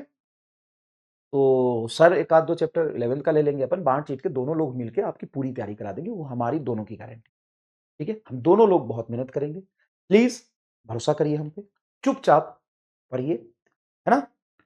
और ये मत बोलिएगा कि सर सीक्वेंस में पढ़ाओ, ये मत बोलिए। अगर ये बोलना था तो पूरे साल कोर्स में आइए, मैं बिल्कुल हाईली सीक्वेंस में पढ़ाता हूं, मैं कभी भी रैंडम नहीं पढ़ाता, पूरा एनसीईआरटी फॉलो करता हूं और एनसीईआरटी के हर एक लाइन से भी पूरी कंसेप्ट और थ्योरी में। का रीजन ये है कि लंबे समय में हमें आराम से मिलता है कंसेप्ट डिस्कस करने की। लेकिन अभी तुम ये अगर नखरा लेके बैठ जाओगे, पहले 11th खत्म करो फिर 12th पढ़ाना, एकदम सीक्वेंस से पढ़ाओ, तो पता है दिक्कत क्या है? क्या एग्जाम में भी सीक्वेंस से सवाल है? तुम एनटीए को एक बात बताना ना, एनटीए तुम ना पहले हमको जैसे जैसे चैप्टर है वैसे वैसे सवाल दो। भाई पहला चैप्टर हो सकता, पहला सवाल ही हो सकता है कि फोटो इलेक्ट्रिक फील्ड, दूसरा सवाल इलेक्ट्रोस्टैट का हो, तीसरा सवाल वेव का हो, चौथा सवाल थर्मो का हो, पांचवा ऑप्टिक्स का हो। सवाल सीक्वेंस में आता है। इतने कमजोर जैसे कैसे बात करते हो यार, टाइम पास करने आए हो क्या? हट! एक भी रोता हुआ आदमी दिखे ना, वही घुस के मारूंगा तुमको। सर प्यार से सर जी, सॉरी, प्यार के भूखे हो तुम, प्यार के। बेटा नीट में सवाल सीक्वेंस, आप फाइटर है बेटा, आप अच्छे से पढ़िए। तो दो चार चैप्टर अगर इंपॉर्टेंट में पढ़ा तो उसमें आपका फायदा, हाँ ठीक है। और सर भी तब तक एक आध दो लेक्चर, मैंने बोला कि यार आप भी करो थोड़ा, क्योंकि मेरे पास भी बैचेस बहुत ज़्यादा हैं, उनके पास भी बैचेस बहुत ज़्यादा है। तो आप भी थोड़ा एक दो क्लास ले लो, मैं भी ले लेता हूँ, बच्चों का पूरा भला होना चाहिए, कम समय इनको अच्छे से हम लोग पढ़ाते हैं। हो सकता है मॉडर्न फिजिक्स अगर एक दो चैप्टर डाल दूँ तो परेशान मत होना, ठीक है। चलो, वैसे भी देख रहा हूँ मेरे दिमाग में आया अभी पढ़ाते पढ़ाते। चलो इधर स्यूडो फोर्स कहाँ लगेगा, एक बात बताओ, रामलाल लिफ्ट पे बैठ गया, अच्छा रामलाल लिफ्ट बैठ गया, क्या लिफ्ट ऊपर एसिलेटेड है तो रामलाल भी ऊपर एसिलेटेड है? अब रामलाल दुनिया के किसी भी ऑब्जेक्ट को देखेगा, चाहे वो लिफ्ट में क्यों ना रखा हो या बाहर क्यों नहीं रखा हो, वो स्यूडो फोर्स लगाएगा। रामलाल को एसिलेशन मिलते हुए पगला जाता है, वो स्यूडो फोर्स लगाता है। तो ये रामलाल इस ऑब्जेक्ट में स्यूडो फोर्स कहां लगाएगा? बताओ, लिफ्ट का एसिलेशन ऊपर, तो रामलाल भी लिफ्ट के साथ चिपक के ऊपर जा रहा है। अब वो दुनिया की किसी भी चीज को देखेगा, स्यूडो फोर्स जिधर उसका एसिलेशन उसका अपोजिट डायरेक्शन में लगाएगा। कितना? ऑब्जेक्ट का मास इंटू फ्रेम का एसिलेशन है ए, ये रहा स्यूडो फोर्स इस ऑब्जेक्ट पर, खत्म। तो बढ़िया है, मजा आ गया तो। हाँ अब बताओ इस पर स्यूडो फोर्स, पहले रामलाल को लाओ, हाँ रामलाल, ये रामलाल लगा रहा है, ग्राउंड से नहीं लगेगा। बताओ इस पर स्यूडो फोर्स कहां, रामलाल का एसिलेशन नीचे, इस पर स्यूडो फोर्स ऊपर। कितना? ऑब्जेक्ट का मास इंटू फ्रेम का एसिलेशन। इस पर स्यूडो फोर्स बताओ कितना लगेगा और कहां लगेगा? तो देखो, रामलाल पहले बैठेगा, रामलाल देखेगा पूरा लिफ्ट आगे जा रहा है, स्यूडो फोर्स पीछे लगेगा। रामलाल का एसिलेशन आगे, तो इस पर स्यूडो फोर्स कहां लगाएगा? रामलाल पीछे की तरफ। लेकिन सर ये ऑब्जेक्ट भी तो आगे से लेट हो रहा है। ठीक है, ऑब्जेक्ट आगे से लेट हो रहा है, रेस्ट में है, वो अलग मैटर है। हम अगर ग्राउंड से बैठ के देखें तो ये मुझे आगे जाता हुआ दिखेगा, लेकिन हम लिफ्ट में बैठ के देखें तो मुझे रेस्ट में दिखाई देगा। भाई लिफ्ट में बैठ के देखोगे, बस में जब तुम बैठे हो तो बस की चीजें तुमको रेस्ट में दिखाई देती है, वही कहानी हो गई। बताओ, ये एक्सीलरेशन पीछे है, रामलाल यहाँ पे बैठेगा, तो रामलाल खुद पीछे जा रहा है, तो इस पे स्यूडो फोर्स कहाँ लगाएगा, आगे लगाएगा। कितना? ऑब्जेक्ट का मास, फ्रेम का एक्सीलरेशन है, स्यूडो। मैं एफबीडी नहीं बनाया, मैं इस पर फोर्स भी नहीं देख रहा, मैं इसका मोशन भी नहीं देख रहा, मैं सिर्फ स्यूडो फोर्स लगा रहा हूं। समझ में आया? हाँ। तो लिफ्ट के अंदर रामलाल है और ऑब्जेक्ट भी लिफ्ट के अंदर है, तो भी स्यूडो फोर्स लगाएगा? बिल्कुल लगाएगा, वो लगाएगा, हर जगह लगाएगा। अब देखो ध्यान से, मान लो एक सवाल तुमको कराता हूं, पहले एक सवाल कराता हूं। ये एक ऑब्जेक्ट है, ठीक है, सॉरी लिफ्ट है, ठीक है बेटा, ये एक लिफ्ट है और ये लिफ्ट में मैंने ये रस्सी बांध दी और यहां से एक ऑब्जेक्ट बांध दिया। ऑब्जेक्ट है 4 kg का और पूरा का पूरा लिफ्ट ऊपर की तरफ एक्सेलरेटेड है 5 मीटर पर सेकेंड स्क्वायर से। इस रस्सी में टेंशन की, और ये रस्सी में टेंशन अगर मैं लिफ्ट के अंदर बैठ के निकालूं और ग्राउंड से निकालूं तो सेम आएगी कि डिफरेंट आएगी। मान लो मैंने पिंकिया को बोला कि पिंकिया वो देखना लिफ्ट ऊपर जाई थो। पिंकिया ने बोला हाँ सर लिफ्ट ऊपर जात हो। तो पिंकी को बोला कि पिंकी इसका एफबीडी बना के ना इस रस्सी में टेंशन निकालो, ठीक है। तो पिंकी ने टेंशन निकाला। फिर मैंने रामलाल बोला रामलाल लिफ्ट में जाके बैठ जा। रामलाल जाके लिफ्ट को पकड़ लिया, ठीक है। और रामलाल इसका एफबीडी बना के रामलाल ने टेंशन निकाला।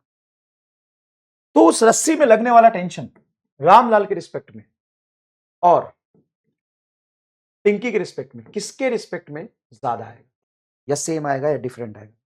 आराम से बताओ, सेम या डिफरेंट? पहला ऑप्शन सेम, दूसरा डिफरेंट। जल्दी से सभी लोग कमेंट करके बताएंगे एक्सप्लेनेशन से पहले। प्लीज यार कर लो ना, थोड़ा सा इंटरेक्शन बढ़ाओ ना। क्या तुम्हें मेरा लेक्चर देखने के बाद रिकॉर्डेड का फील आता है या पूरा लाइव का फील आता है, ये बताओ। क्या मैं तुमको इस तरह से पढ़ाने की कोशिश करता हूं कि तुम इस लेक्चर को बाद में भी देखो तो पूरा तुमको लाइव जैसा फील आए? पढ़ाता हूं इस तरीके से, पढ़ो अच्छे से, बताओ ध्यान से सोच के, सेम होगा कि टेंशन डिफरेंट होगा? जल्दी से। Sir tension tension tension tension अलग होगा सर। रामलाल लिफ्ट से देख रहा है, बाहर से देख रहा है। हाँ, जितने लोगों ने डिफरेंट बोला है वो लोग गलत है, एमआर स्कैम में फंस चुके हैं, -1 कर लीजिए। और जितने लोगों ने सेम बोला है वो +1 कर लीजिए, आप सही है। सर कैसे टेंशन बराबर आएगा? चलिए हम दिखाते हैं आपको। ग्राउंड से पिंकी के रिस्पेक्ट में आपको मैंने करना आज ही सिखाया। पिंकी के रिस्पेक्ट में करना मैंने आज ही सिखाया। आप जाइए इस पिंकी का एफबीडी बनाइए। आपने इस पिंकी का एफबीडी बनाया, पिंकी के रिस्पेक्ट में बॉडी का एफबीडी बनाया। पिंकी जब इस बॉडी को देखेगा, पिंकी रेस्ट में है, हाँ सर, तो इस बॉडी पे पिंकी कितनी फोर्स लगाएगी सर? 2। रस्सी में कॉन्टैक्ट पॉइंट के ऊपर टेंशन टी, नीचे mg। अब मुझे बताओ m कितना है? 4 kg, तो 40 न्यूटन फोर्स ही आ गया। अब ये पूरा का पूरा बॉडी पिंकी जब ग्राउंड से देख रही है तो इसको ऊपर जाता हुआ दिख रहा है कि नीचे? तो पिंकी ने देखा ये 4 kg का ऑब्जेक्ट ऊपर की तरफ ए से रिलेटेड है, क्योंकि पिंकी तो ग्राउंड में बैठी है। ग्राउंड में बैठ के बस को देखो तो बस तो आगे जाता हुआ दिखाई देगा, लिफ्ट ऊपर जाता हुआ दिखाई दे रहा है। तो पिंकी बोल रही है कि लिफ्ट के साथ ये बॉडी लटक के ऊपर जा रहा है ए से, तो जितना एक्सीलरेशन लिफ्ट का है उतना ही इस ऑब्जेक्ट का है, ठीक है सर। अब अगर पिंकी ने देखा ऊपर जाते हुए तो ऊपर का एक्सीलरेशन फोर्स ज्यादा होगा कि नीचे का? तो ऊपर का फोर्स ज्यादा होगा, टी। तो टी माइनस एम जी बराबर मास एम इंटू एक्सीलरेशन है। टी माइनस 40, एम जी की वैल्यू 40, टी माइनस 40 बराबर मास कितना है 4 और एक्सीलरेशन है 5। तो टी बराबर आ जाएगा 40 माइनस 40 को 40, 5 चौक 20 प्लस 20, 60 न्यूटन का टेंशन है। बोलो कोई दिक्कत? 60 न्यूटन का टेंशन आ गया सर, ठीक है 60 न्यूटन का टेंशन आ गया, बहुत बढ़िया, 60 न्यूटन का टेंशन आ गया। अब मैंने बोला रामलाल तू बना इसका एफबीडी। अब रामलाल गया इसका एफबीडी बनाया। ये FBD with respect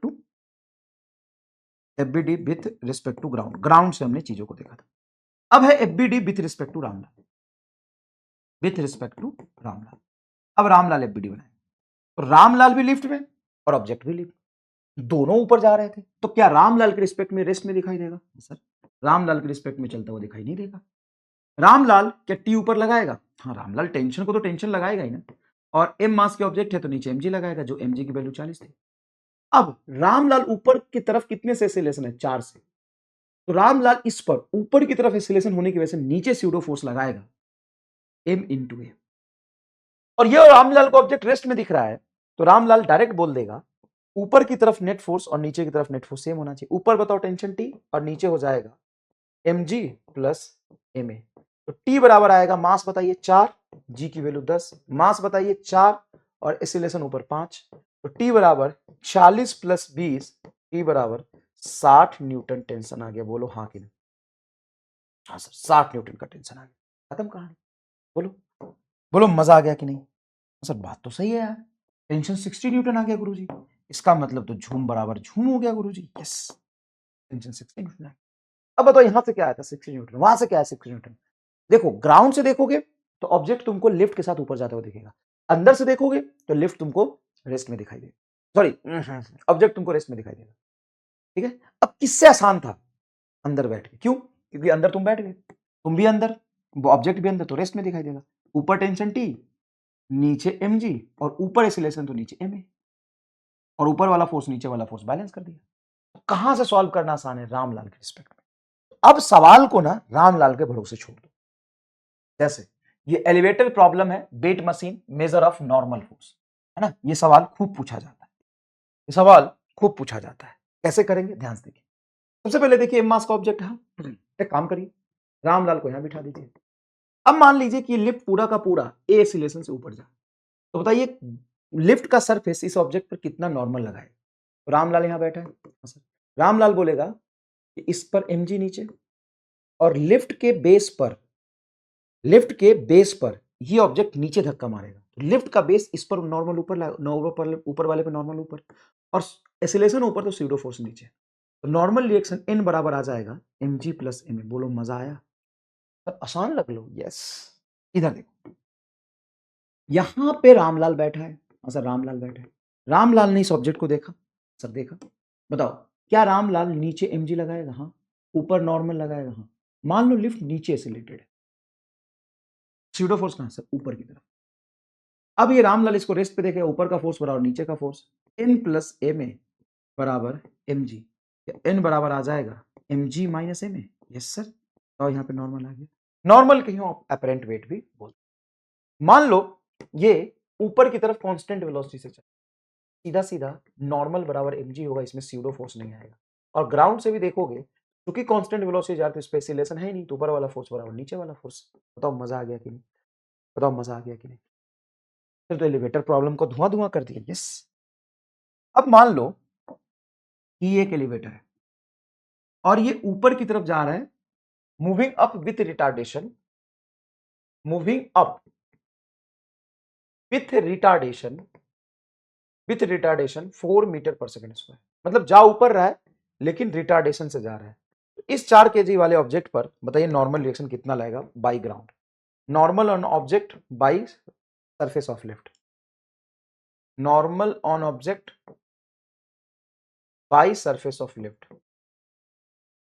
by surface of lift, normal on object by surface of lift. Object पर नॉर्मल बताइए लिफ्ट के सरफेस की वजह से कितना लगेगा? बताइए कैसे करेंगे? बताइए कैसे करेंगे? तो देखिए हम यहां पे रामलाल बन के बैठेंगे, और चूंकि ऑब्जेक्ट ऊपर जा रहा है, हाँ, लेकिन रिटार्डेशन से, मतलब जिधर मोशन हो रहा है उसके अपोजिट में एसिलेशन है, उसी को तो रिटार्डेशन कहते हैं। मतलब जहां ऊपर रहा है एसिलेशन नीचे है 4 मीटर पर सेकंड स्क्वायर। ऐसे कैसे हो सकता है? अरे ऐसे हो सकता है ना, मान लो ऑब्जेक्ट ऊपर जा रहा है और एसिलेशन भी ऊपर है, तो स्पीड अप होगा। अब लिफ्ट ऊपर जा रहा है लेकिन वो रिटार्ड होते हुए जा रहा है, मतलब जिधर मोशन है उसके अपोजिट में एसिलेशन है। अब बताओ नीचे एसिलेशन, तो स्यूडो फोर्स कहां लाएगा? ऊपर। और नॉर्मल कहां लाएगा? ऊपर। और एमजी कहां लाएगा? नीचे। यार पेट दर्द कर, एमजी कहां लाएगा? नीचे।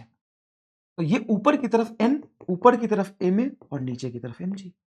अब यहां पर ध्यान से बताइएगा कि एन बराबर आपका M G minus M A आ जाएगा।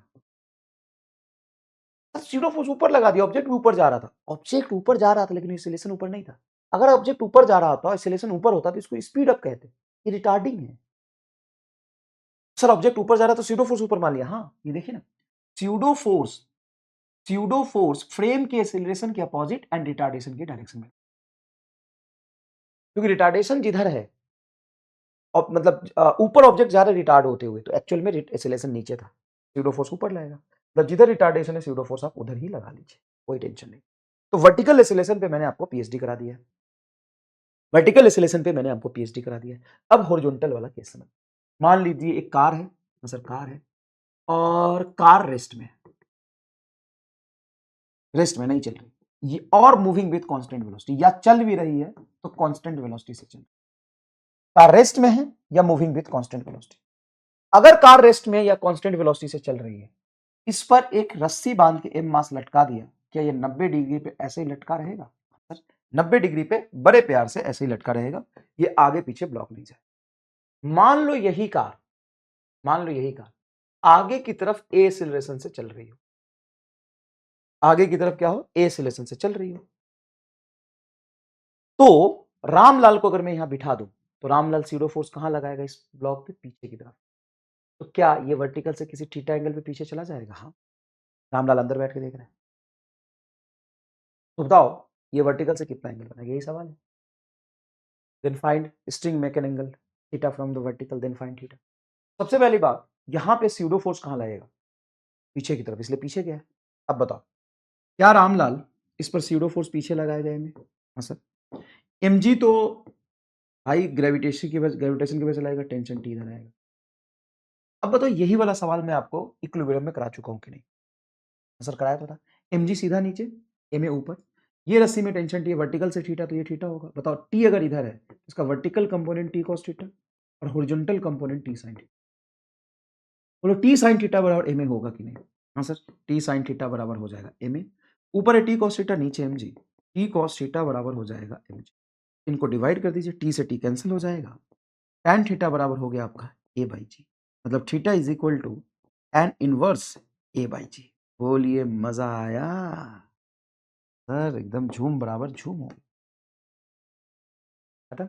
अब इस पर बहुत सारे सवाल ऐसे पूछे। अच्छा एक चीज और, तुमने निकाला tan theta a by G है और ऑप्शन में sin थीटा के टर्म्स में आ गया, तो कर लेंगे ना सर। मान लो sin theta tan theta a by G है, a tan थीटा होता है परपेंडिकुलर अपॉन बेस, तो परपेंडिकुलर a है तो बेस g है, तो हाइपोटेन्यूज क्या हो जाएगा, root under a square plus G square. तो अगर साइन थीटा के टर्म्स में वर्टिकल एंगल पूछता है तो साइन थीटा बोल सकते हो परपेंडिकुलर की वैल्यू ए और बेस की वैल्यू रूट अंडर ए स्क्वायर प्लस जी स्क्वायर, ऐसा भी तो बोल सकते हैं, ये भी कह सकते हैं सर, इसमें कोई बुराई नहीं है, ये भी कह सकते हैं सर। क्या आपको क्रिस्टल क्लियर चीजें हुई? देखिए यहां से पूछेगा, मान लीजिए आपसे पूछ रहा है ए एक्सीलरेशन चल रहा है, तो बताओ वर्टिकल से कितना एंगल बनाएगा, तो theta is equal tan inverse A by G, answer है।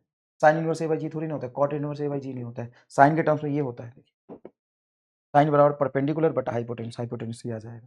क्लियर है? अच्छा, इसको ना बच्चा ऐसे भी याद रख लेता है कि सर अगर ऊपर एक्सेलरेशन है तो स्यूडो फोर्स नीचे लगेगा, mg नीचे ma नीचे, तो बच्चा कहता है n बराबर, यहां से m को बाहर निकालेंगे तो ये बनेगा g प्लस ए, तो नॉर्मल एक्सेलरेशन होता है n बराबर m इंटू जी इफेक्टिव, और g इफेक्टिव हो जाएगा g प्लस ए अगर एक्सेलरेशन ऊपर है, तो एक्सेलरेशन ऊपर तो स्यूडो फोर्स नीचे, तो g भी नीचे a भी नीचे, तो g प्लस ए रख लेंगे।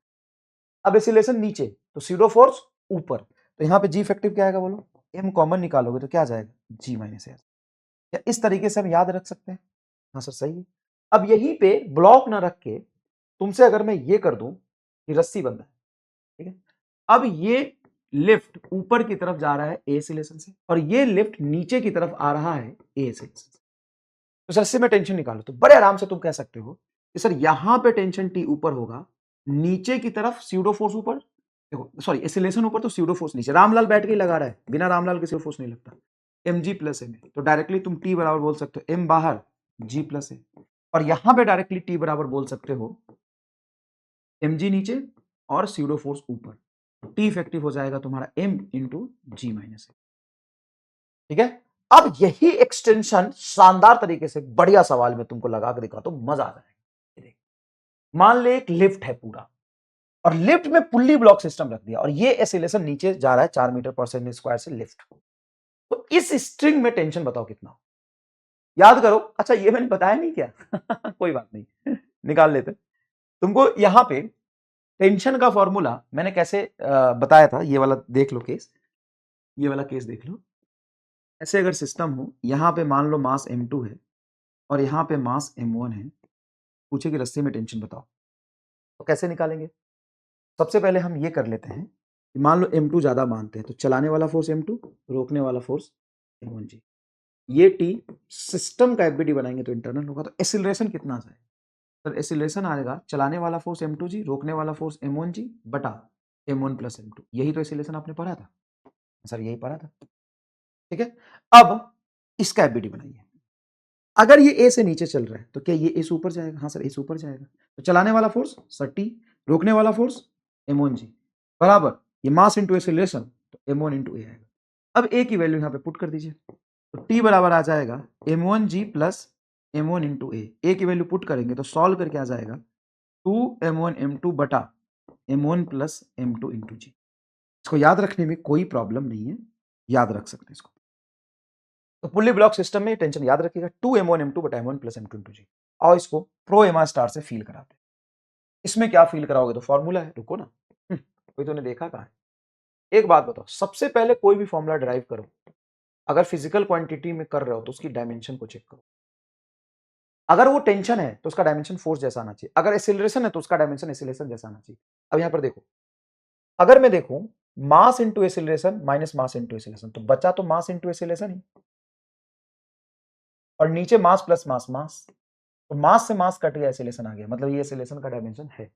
यहां पे चेक करो तो मास इंटू मास, क्या ये हो जाएगा मास का होल स्क्वायर इंटू जी बटा मास प्लस मास सिंपल मास, मास से मास का होल स्क्वायर कटेगा, मास बचेगा, मास इंटू जी फोर्स का डायमेंशन आ गया। कोई भी फॉर्मूला बनता है तो इत्तेफाक से सही नहीं होता, उसका डायमेंशन सही होना चाहिए। सबसे पहले उसका डायमेंशन चेक करो, सही सर। उसके बाद लॉजिक लगाओ कि अगर मैं मान लो m1 को 0 मानता हूं, अगर ये m1 0 है तो रस्सी में टेंशन 0 नहीं हो जाना चाहिए। अगर ये 0 ही है तो और ये 10 किलो है, तो 0 ये 10 किलो, तो 10 किलो वाला फ्री फॉल करेगा, 0 की जी कहीं कर लेगा, इसको तो चलाने के लिए कुछ चाहिए नहीं। तो अगर मैं m1 को 0 मानूं तो टेंशन 0 होना चाहिए। क्या ये फील आया? m1 0 रखो, जैसे तुम m1 0 रखोगे, देखो m1 0 मल्टीप्लाई m2 0 हो जाएगा। यहां पे m1 0 रखोगे तो फ्री फॉल करेगा, तो जी आना चाहिए, तो m1 0 रख के जी प्रूफ कराया था। नहीं आया समझ, कोई बात नहीं, धीरे धीरे हम इसको और यूज करेंगे, धीरे धीरे आएगा। लेकिन ये भी एक मेथड होता है, ये कहीं नहीं देखा होगा आपने, एकदम नया होगा आपके लिए अगर आपने मेरे से नहीं पढ़ा है पहले, लेकिन ऐसा होता है, ऐसे सवाल कर सकते हैं। आप नहीं सोच पा रहे, आउट ऑफ द बॉक्स है, छोड़ दीजिए। लेकिन अगर आप इसको फील कर पा रहे तो देखिए, मैं आपको एक बार और बताता हूं। मैं ये कह रहा हूं कि मान लो इसका मास 0 है, सर नहीं है 0 तो मास m1 है तो बताओ कितना मास है, सर नहीं पता, तो क्या मानोगे, सर कुछ भी m1 होगा। m1 की वैल्यू कितनी है, सर नहीं पता, तो एक 0 भी तो पॉसिबल वैल्यू है। अगर 0 होती तो क्या होती, अगर m1 0 होती और ये 10 किलो होता, मतलब ये कुछ है नहीं, ये 10 किलो, तो सीधा फ्री फॉल कर जाएगा, सीधा फ्री फॉल कर जाएगा, तो एक्सीलरेशन ये होना चाहिए और रस्सी लूज हो जाना चाहिए। यही फील करा है। अच्छा सर ठीक। अब बताओ कि पूरा का पूरा लिफ्ट नीचे जा रहा है, अब इस रस्सी में टेंशन कितनी होगी। तो अगर ये एक्सीलरेशन 0 होता है, स्टेशनरी लिफ्ट होता है, ये सरफेस फिक्स होता, तो पुल्ली ब्लॉक सिस्टम था, इसमें एक्सीलरेशन था 2m1 m2 बटा m1 प्लस m2 इंटू जी, यही आता है। अगर ये नीचे की तरफ एक्सीलरेट हो रहा है तो जी इफेक्टिव लिख देंगे, तो ये हो जाएगा 2m1 m2 बटा m1 प्लस m2 इंटू जी माइनस है, क्योंकि स्यूडो एक्सीलरेशन नीचे तो स्यूडो फोर्स ऊपर लगेगा। बस यहां से पुल्ली ब्लॉक सिस्टम का तुम टेंशन निकाल पाओगे, कोई दिक्कत वाली बात नहीं, बड़े आराम से प्यार से निकाल पाओ। मजा आया? यस सर, सीखने को मिला, थोड़ा सा कंसेप्ट विजुअलाइज हुआ, ठीक है। चलिए नेक्स्ट समझिएगा, टाइम हो गया मैं देख पा रहा हूं, लेकिन थोड़ा कर लेते हैं, पढ़ लेते हैं। मुझे भी पता नहीं, रिकॉर्डिंग शुरू कर दिया मैंने, खाना नहीं खाया, और खाए हुए मुझे हो गया टाइम, खाए हुए टाइम हो गया, मतलब मैंने 11 बजे दिन में खाया था, 11:30 हो रहा है, 12 घंटा खाना खाए हुए हो गया मुझे, बार बार देख रहे हो चलो ठीक है, चलो तुम्हें भूख लग जाएगा, ऐसी बातें करेंगे। मान लो एक स्मूथ इंक्लाइन प्लेन है, अभी तक फ्रिक्शन वाली सवाल मैंने नहीं किए क्योंकि फ्रिक्शन नहीं पढ़ा है। ये मान लो smooth incline plane, incline plane का mass M, angle of inclination theta, इस पर एम मास रख दिया, ठीक है। तो जैसे ही मैं एम मास रखूंगा, क्या स्लाइड करके नीचे गिर जाएगा, स्मूथ सरफेस है, इसको नीचे कौन गिराएगा, एम जी साइन थीटा, इसको चलाने वाला फोर्स तो एम जी साइन थीटा है, इसको नीचे कौन गिराएगा, एम जी साइन थीटा। अब यहाँ पे अगर मैं एक काम करूं, इस पूरे इंक्लाइन प्लेन को ए सिलेशन से पीछे खींच लूं, तो ये ऑब्जेक्ट इस पर चिपका रहेगा कि और जल्दी नीचे गिर जाएगा, करके देखो, करके देखो, करके देखो। मान लो मैंने ये ऑब्जेक्ट लिया, ये देखो, ये इंक्लाइन प्लेन है, देखो ये इंक्लाइन प्लेन है, दिख रहा है सुथरा सा, यहां पे ब्लॉक रखो, क्या नीचे गिर गया, अच्छा नीचे गिर गया। अब मैं इस इंक्लाइन प्लेन पे ब्लॉक रखता हूं और इसको मैं उस तरफ एसिलेट करा देता हूं, तो और जल्दी गिर गया ना, देखो ना, मैं इसको मैं रख के इसको खींच लिया, और जल्दी गिर जाएगा। लेकिन अगर मैं इस पूरे इंक्लाइन प्लेन पर ऐसे फोर्स लगाता हूं कि आगे की तरफ ए एसिलेशन से चलता है, मान लो, तो एक एसिलेशन क्या हो कि इस पर ना स्लाइड करे। Find acceleration of incline plane so that block does not slide on the incline plane. क्या ऐसा हो सकता है कि ब्लॉक स्लाइड ना करे? बिल्कुल हो सकता है। देखिए यहां पे मैं आपको दिखाता हूं, ये ब्लॉक है, हाँ सर है, ये इंक्लाइन प्लेन, हाँ यहां पे रख दिया। अब इस इंक्लाइन प्लेन पर ये ब्लॉक रख के अगर मैं छोड़ता हूं और इंक्लाइन प्लेन को आगे ले जाता हूं किसी ए सिलेक्शन, देखिएगा ये नहीं गिरेगा। आप थोड़ा सा फोकस करिएगा, मैं लेके जाता हूं। देखिए आप स्लो कर दीजिए एकदम इसको 0.5 पे और देखिए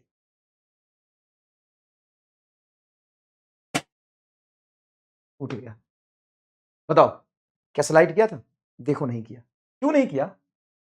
क्योंकि अगर मैं रामलाल को यहां बिठा दूं तो रामलाल इस लिफ्ट के साथ, सॉरी इंक्लाइन प्लेन के साथ आगे एसिलेशन चल रहा है। तो अगर रामलाल इस पूरे इंक्लाइन प्लेन के साथ आगे एसिलेशन से चल रहा है, क्योंकि इंक्लाइन प्लेन का एसिलेशन नहीं मान लिया, तो क्या इस पर स्यूडो फोर्स एम ए पीछे लगाएगा रामलाल? नॉर्मल इंक्लाइन प्लेन के परपेंडिकुलर लगेगा और एम जी इधर लगेगा। अब मुझे बताओ एम जी का component along the incline plane कितना होता है? M G sine theta, perpendicular M G cos theta, यही होता है। क्या एम जी साइन थीटा इसको नीचे खींचना चाह रहा है? हाँ। अब एक स्यूडो फोर्स तुमने पीछे माना एम ए, अब ये एंगल थीटा है तो क्या ये भी एंगल थीटा होगा? एम ए का कंपोनेंट ऊपर की तरफ क्या आएगा? M A cos theta along incline plane ही ये स्लाइड कर सकता है। इंक्लाइन प्लेन को चीर के तो नीचे नहीं आएगा, स्लाइड करेगा तो अलोंग इंक्लाइन प्लेन। अगर लॉन्ग इंक्लाइन प्लेन में फोर्स जीरो कर दो, इसका फोर्स जीरो, ये एम जी साइन थीटा अगर बराबर हो जाए एम ए कॉस थीटा, क्या काम बन जाएगा? काम बन जाएगा। अब यहां से देखो एम से एम कट गया और ए हमें चाहिए, तो ए बराबर आप लिख सकते हो जी साइन थीटा बटा कॉस थीटा। ए बराबर क्या आ गया? जी टैन थीटा। मतलब इसका एसिलेशन अगर जी टैन थीटा हुआ तो ये स्लाइड नहीं करेगा। देखो प्रूफ हो गया। फिर मजेदार, हाँ प्रूफ हो गया। सर अच्छा लगा ये, इसका एसिलेशन इतना होना चाहिए। अब एसिलेशन इतना देने के लिए मुझे फोर्स कितना लगाना पड़ेगा, ये भी सवाल पूछ सकते हैं। तो पूरे बॉडी का अगर एफबीडी मानो capital M plus small M, तो दोनों मिल के आगे जा रहे हैं। हाँ सर, अब फोर्स एफ लगा रहे हैं और एसिलेशन मुझे पता है इसका जी टैन थीटा। तो कितना फोर्स लगाना पड़ेगा? सर एक्स एक्सिस में फोर्स एफ ही, एफ बराबर total mass into acceleration, acceleration G tan theta हो गया। अब इसमें एक चीज और पूछता है। तो पहले मैंने तुमको एसिलेशन निकाल दिया, फिर मैंने तुम्हें फोर्स निकाल दिया, तीसरा और पूछेगा नॉर्मल रिएक्शन कितना लग रहा है ऑब्जेक्ट पर, ऑन ऑब्जेक्ट। ऑब्जेक्ट पर नॉर्मल रिएक्शन कितना लग रहा है ये वो कैसे निकालोगे? तो वही तो सवाल बताना है आप। आओ बताता हूं कि नॉर्मल कैसे निकालो। ब्लॉक का एफबीडी बनाओ और मुझे बताओ ब्लॉक पे वर्टिकल डायरेक्शन में फोर्स कितने लग रहे हैं। तो एक तो एमजी लग रहा है वर्टिकल डायरेक्शन में, हाँ सर। एमए तो पीछे लग रहा था, इसका वर्टिकल कंपोनेंट नहीं आएगा। तीन फोर्स है, एक नॉर्मल, एक एमए और एक एमजी। ये तो कंपोनेंट है ना, ये मेन फोर्स हो नहीं, इसका कंपोनेंट लिया है। अगर मैं वर्टिकल डायरेक्शन फोर्स पूछूं तो एक एमजी है और एमए इधर है। तो वर्टिकल डायरेक्शन वाला फोर्स हमें लेना नहीं है, एमए लग रहा है लेकिन ये वर्टिकल में नहीं है, इन इधर लग रहा है। इनका ये वाला एंगल कितना होगा वर्टिकल से? अगर मैं ये लाइन ऐसे बना दूं तो मुझे ये एंगल बताओ कितना होना चाहिए, निकालो अच्छे से। थीटा होगा। कैसे? बताता हूं। ये थीटा, हाँ सर ये थीटा बने, तो सर यहाँ थीटा है ना, ये थीटा, तो ये 90 माइनस थीटा, तो ये थीटा हो गया। भाई ये थीटा, ये 90 माइनस थीटा, तो ये थीटा। देखो ध्यान से, ये निकालना आना चाहिए एंगल, और एंगल नहीं निकाल पा रहे हो तो फिर ये कंसेप्ट सीख के क्या करोगे? एंगल तो निकालना पड़ेगा। ये थीटा बनेगा। तो इन का वर्टिकल कंपोनेंट क्या होगा? Sir N cos theta. और vertical component N cos theta क्या एमजी के बराबर होना चाहिए? क्योंकि ऑब्जेक्ट रेस्ट में। तो वर्टिकल डायरेक्शन में मैंने नेट फोर्स जीरो किया है। वर्टिकल डायरेक्शन में इनका कंपोनेंट ऊपर एन कॉस थीटा, नीचे एमजी, एन कॉस थीटा बराबर एमजी, तो एन बराबर एमजी बटा कॉस थीटा। ये आंसर आ गया। अब जैसे मैंने तुम्हें आंसर बताया है, आज तक ऐसा सॉल्यूशन कहीं नहीं है। किताबों में एक बार सर्च करना, इंटरनेट पर सर्च करना, तो बताना ये सॉल्यूशन ये कुछ और है। तो एक मिनट, ये जो भी सॉल्यूशन है वो तो गलत है। कैसे? सर आपने प्रूव कर दिया कि एन कॉस थीटा बराबर एमजी, मतलब नॉर्मल एमजी बटा कॉस थीटा लगेगा। सर नॉर्मल तो एमजी कॉस थीटा होता है, देखो यहाँ पर इधर नॉर्मल और इधर एमजी कॉस थीटा, तो नॉर्मल तो एमजी कॉस थीटा के बराबर होगा गुरुजी। रे चोमुनन स्वामी, इधर देख, ये एमए पीछे लगा है, एमए का एक कंपोनेंट इधर आएगा, एक नीचे। हाँ, एमए का एक component MA cos theta, MA का ये एमए साइन थीटा, तो नॉर्मल बराबर एमजी कॉस थीटा नहीं होगा, MG cos theta plus MA sine theta होगा। अरे हाँ वो भी तो लेना पड़ेगा सर जी। अब तू बोलेगा कि सर तो ठीक है ना, तो ये आना चाहिए ना नॉर्मल, आपने तो ये निकाला है। अब यहां पे ए की वैल्यू तू क्या रख सकता है? जी टेन थीटा रख। और 2 लाइन प्लीज करके देख, हाथ जोड़ रहा हूं, प्लीज करके देखना, प्लीज करके देखना, हाथ जोड़ रहा हूं, सच में तेरे सामने हाथ जोड़ रहा हूं, क्योंकि मैं चाहता हूं तू फाइटर बने, तू कलम चलाए, तू कलम खींचना सीखे, तू मेहनत करना सीखे, प्लीज करना। यहां पे ए को जी tan थीटा रख के सॉल्व करो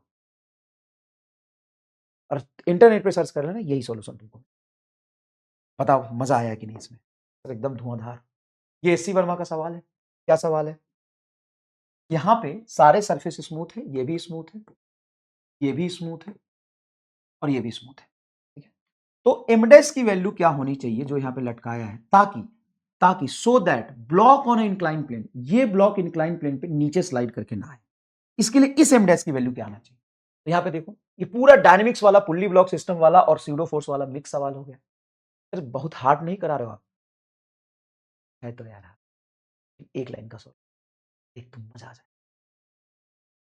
एक बात, ये दोनों को अगर मैं बॉडी मान लूं तो ये एक बॉडी हो गई, सर एक बॉडी हो गई।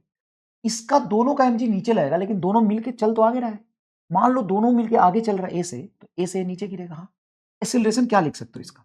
सर एक्सीलरेशन लिख सकते हैं, चलाने वाला फोर्स इस पर लगेगा एम डैश जी बटा total mass M dash plus capital M plus small, क्योंकि इसका जो पूरे का सिस्टम का एमजी लगा वो तो नॉर्मल बैलेंस कर लेगा, और एमजी दोनों का वर्टिकल लगेगा, एक्सीलरेशन आगे है।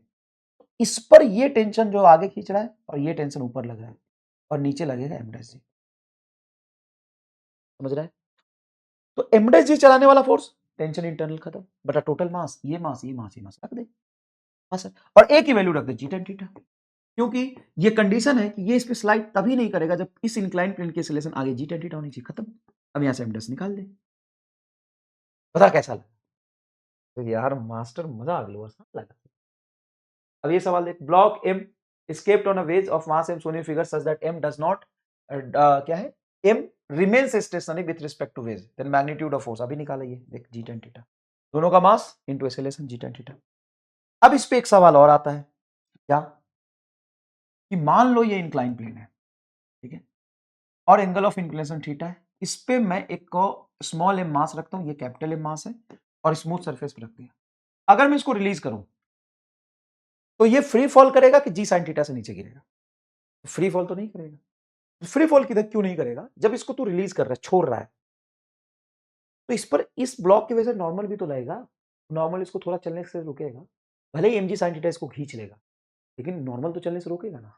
इस पर एक सवाल बनता है कि मुझे बताओ, इसको मैं कितना फोर्स लगा के, या इस इंक्लाइन प्लेन का एक्सीलरेशन कितना हो ये नीचे फ्री फॉल कर। अच्छा, ये भी सवाल बनता है।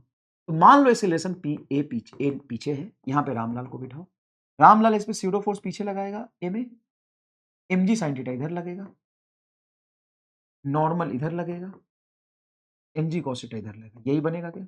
यही बनेगा। अब फ्री फॉल करने का क्या कंडीशन होता है?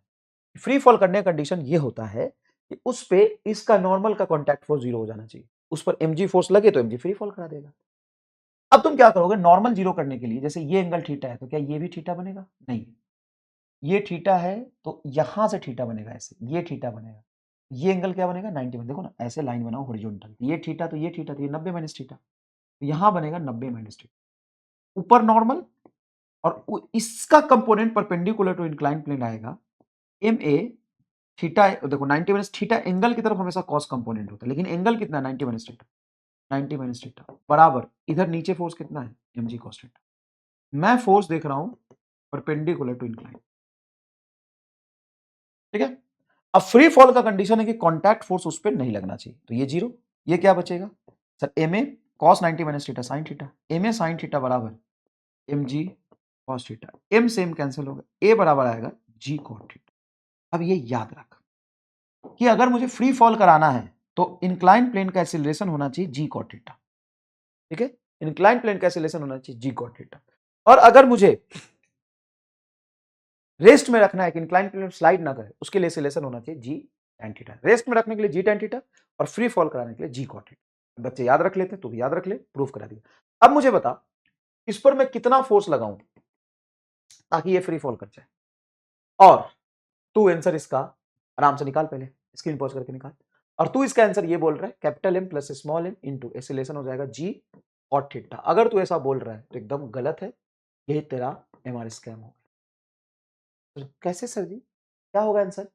इसका आंसर होगा कितना फोर्स लगाऊं तो होगा capital N G cot theta. Answer बता कमेंट करके, ऐसा क्यों? अगले क्लास में मैं बता दूंगा। अब चलते हैं घर की तरफ, समय हो गया है।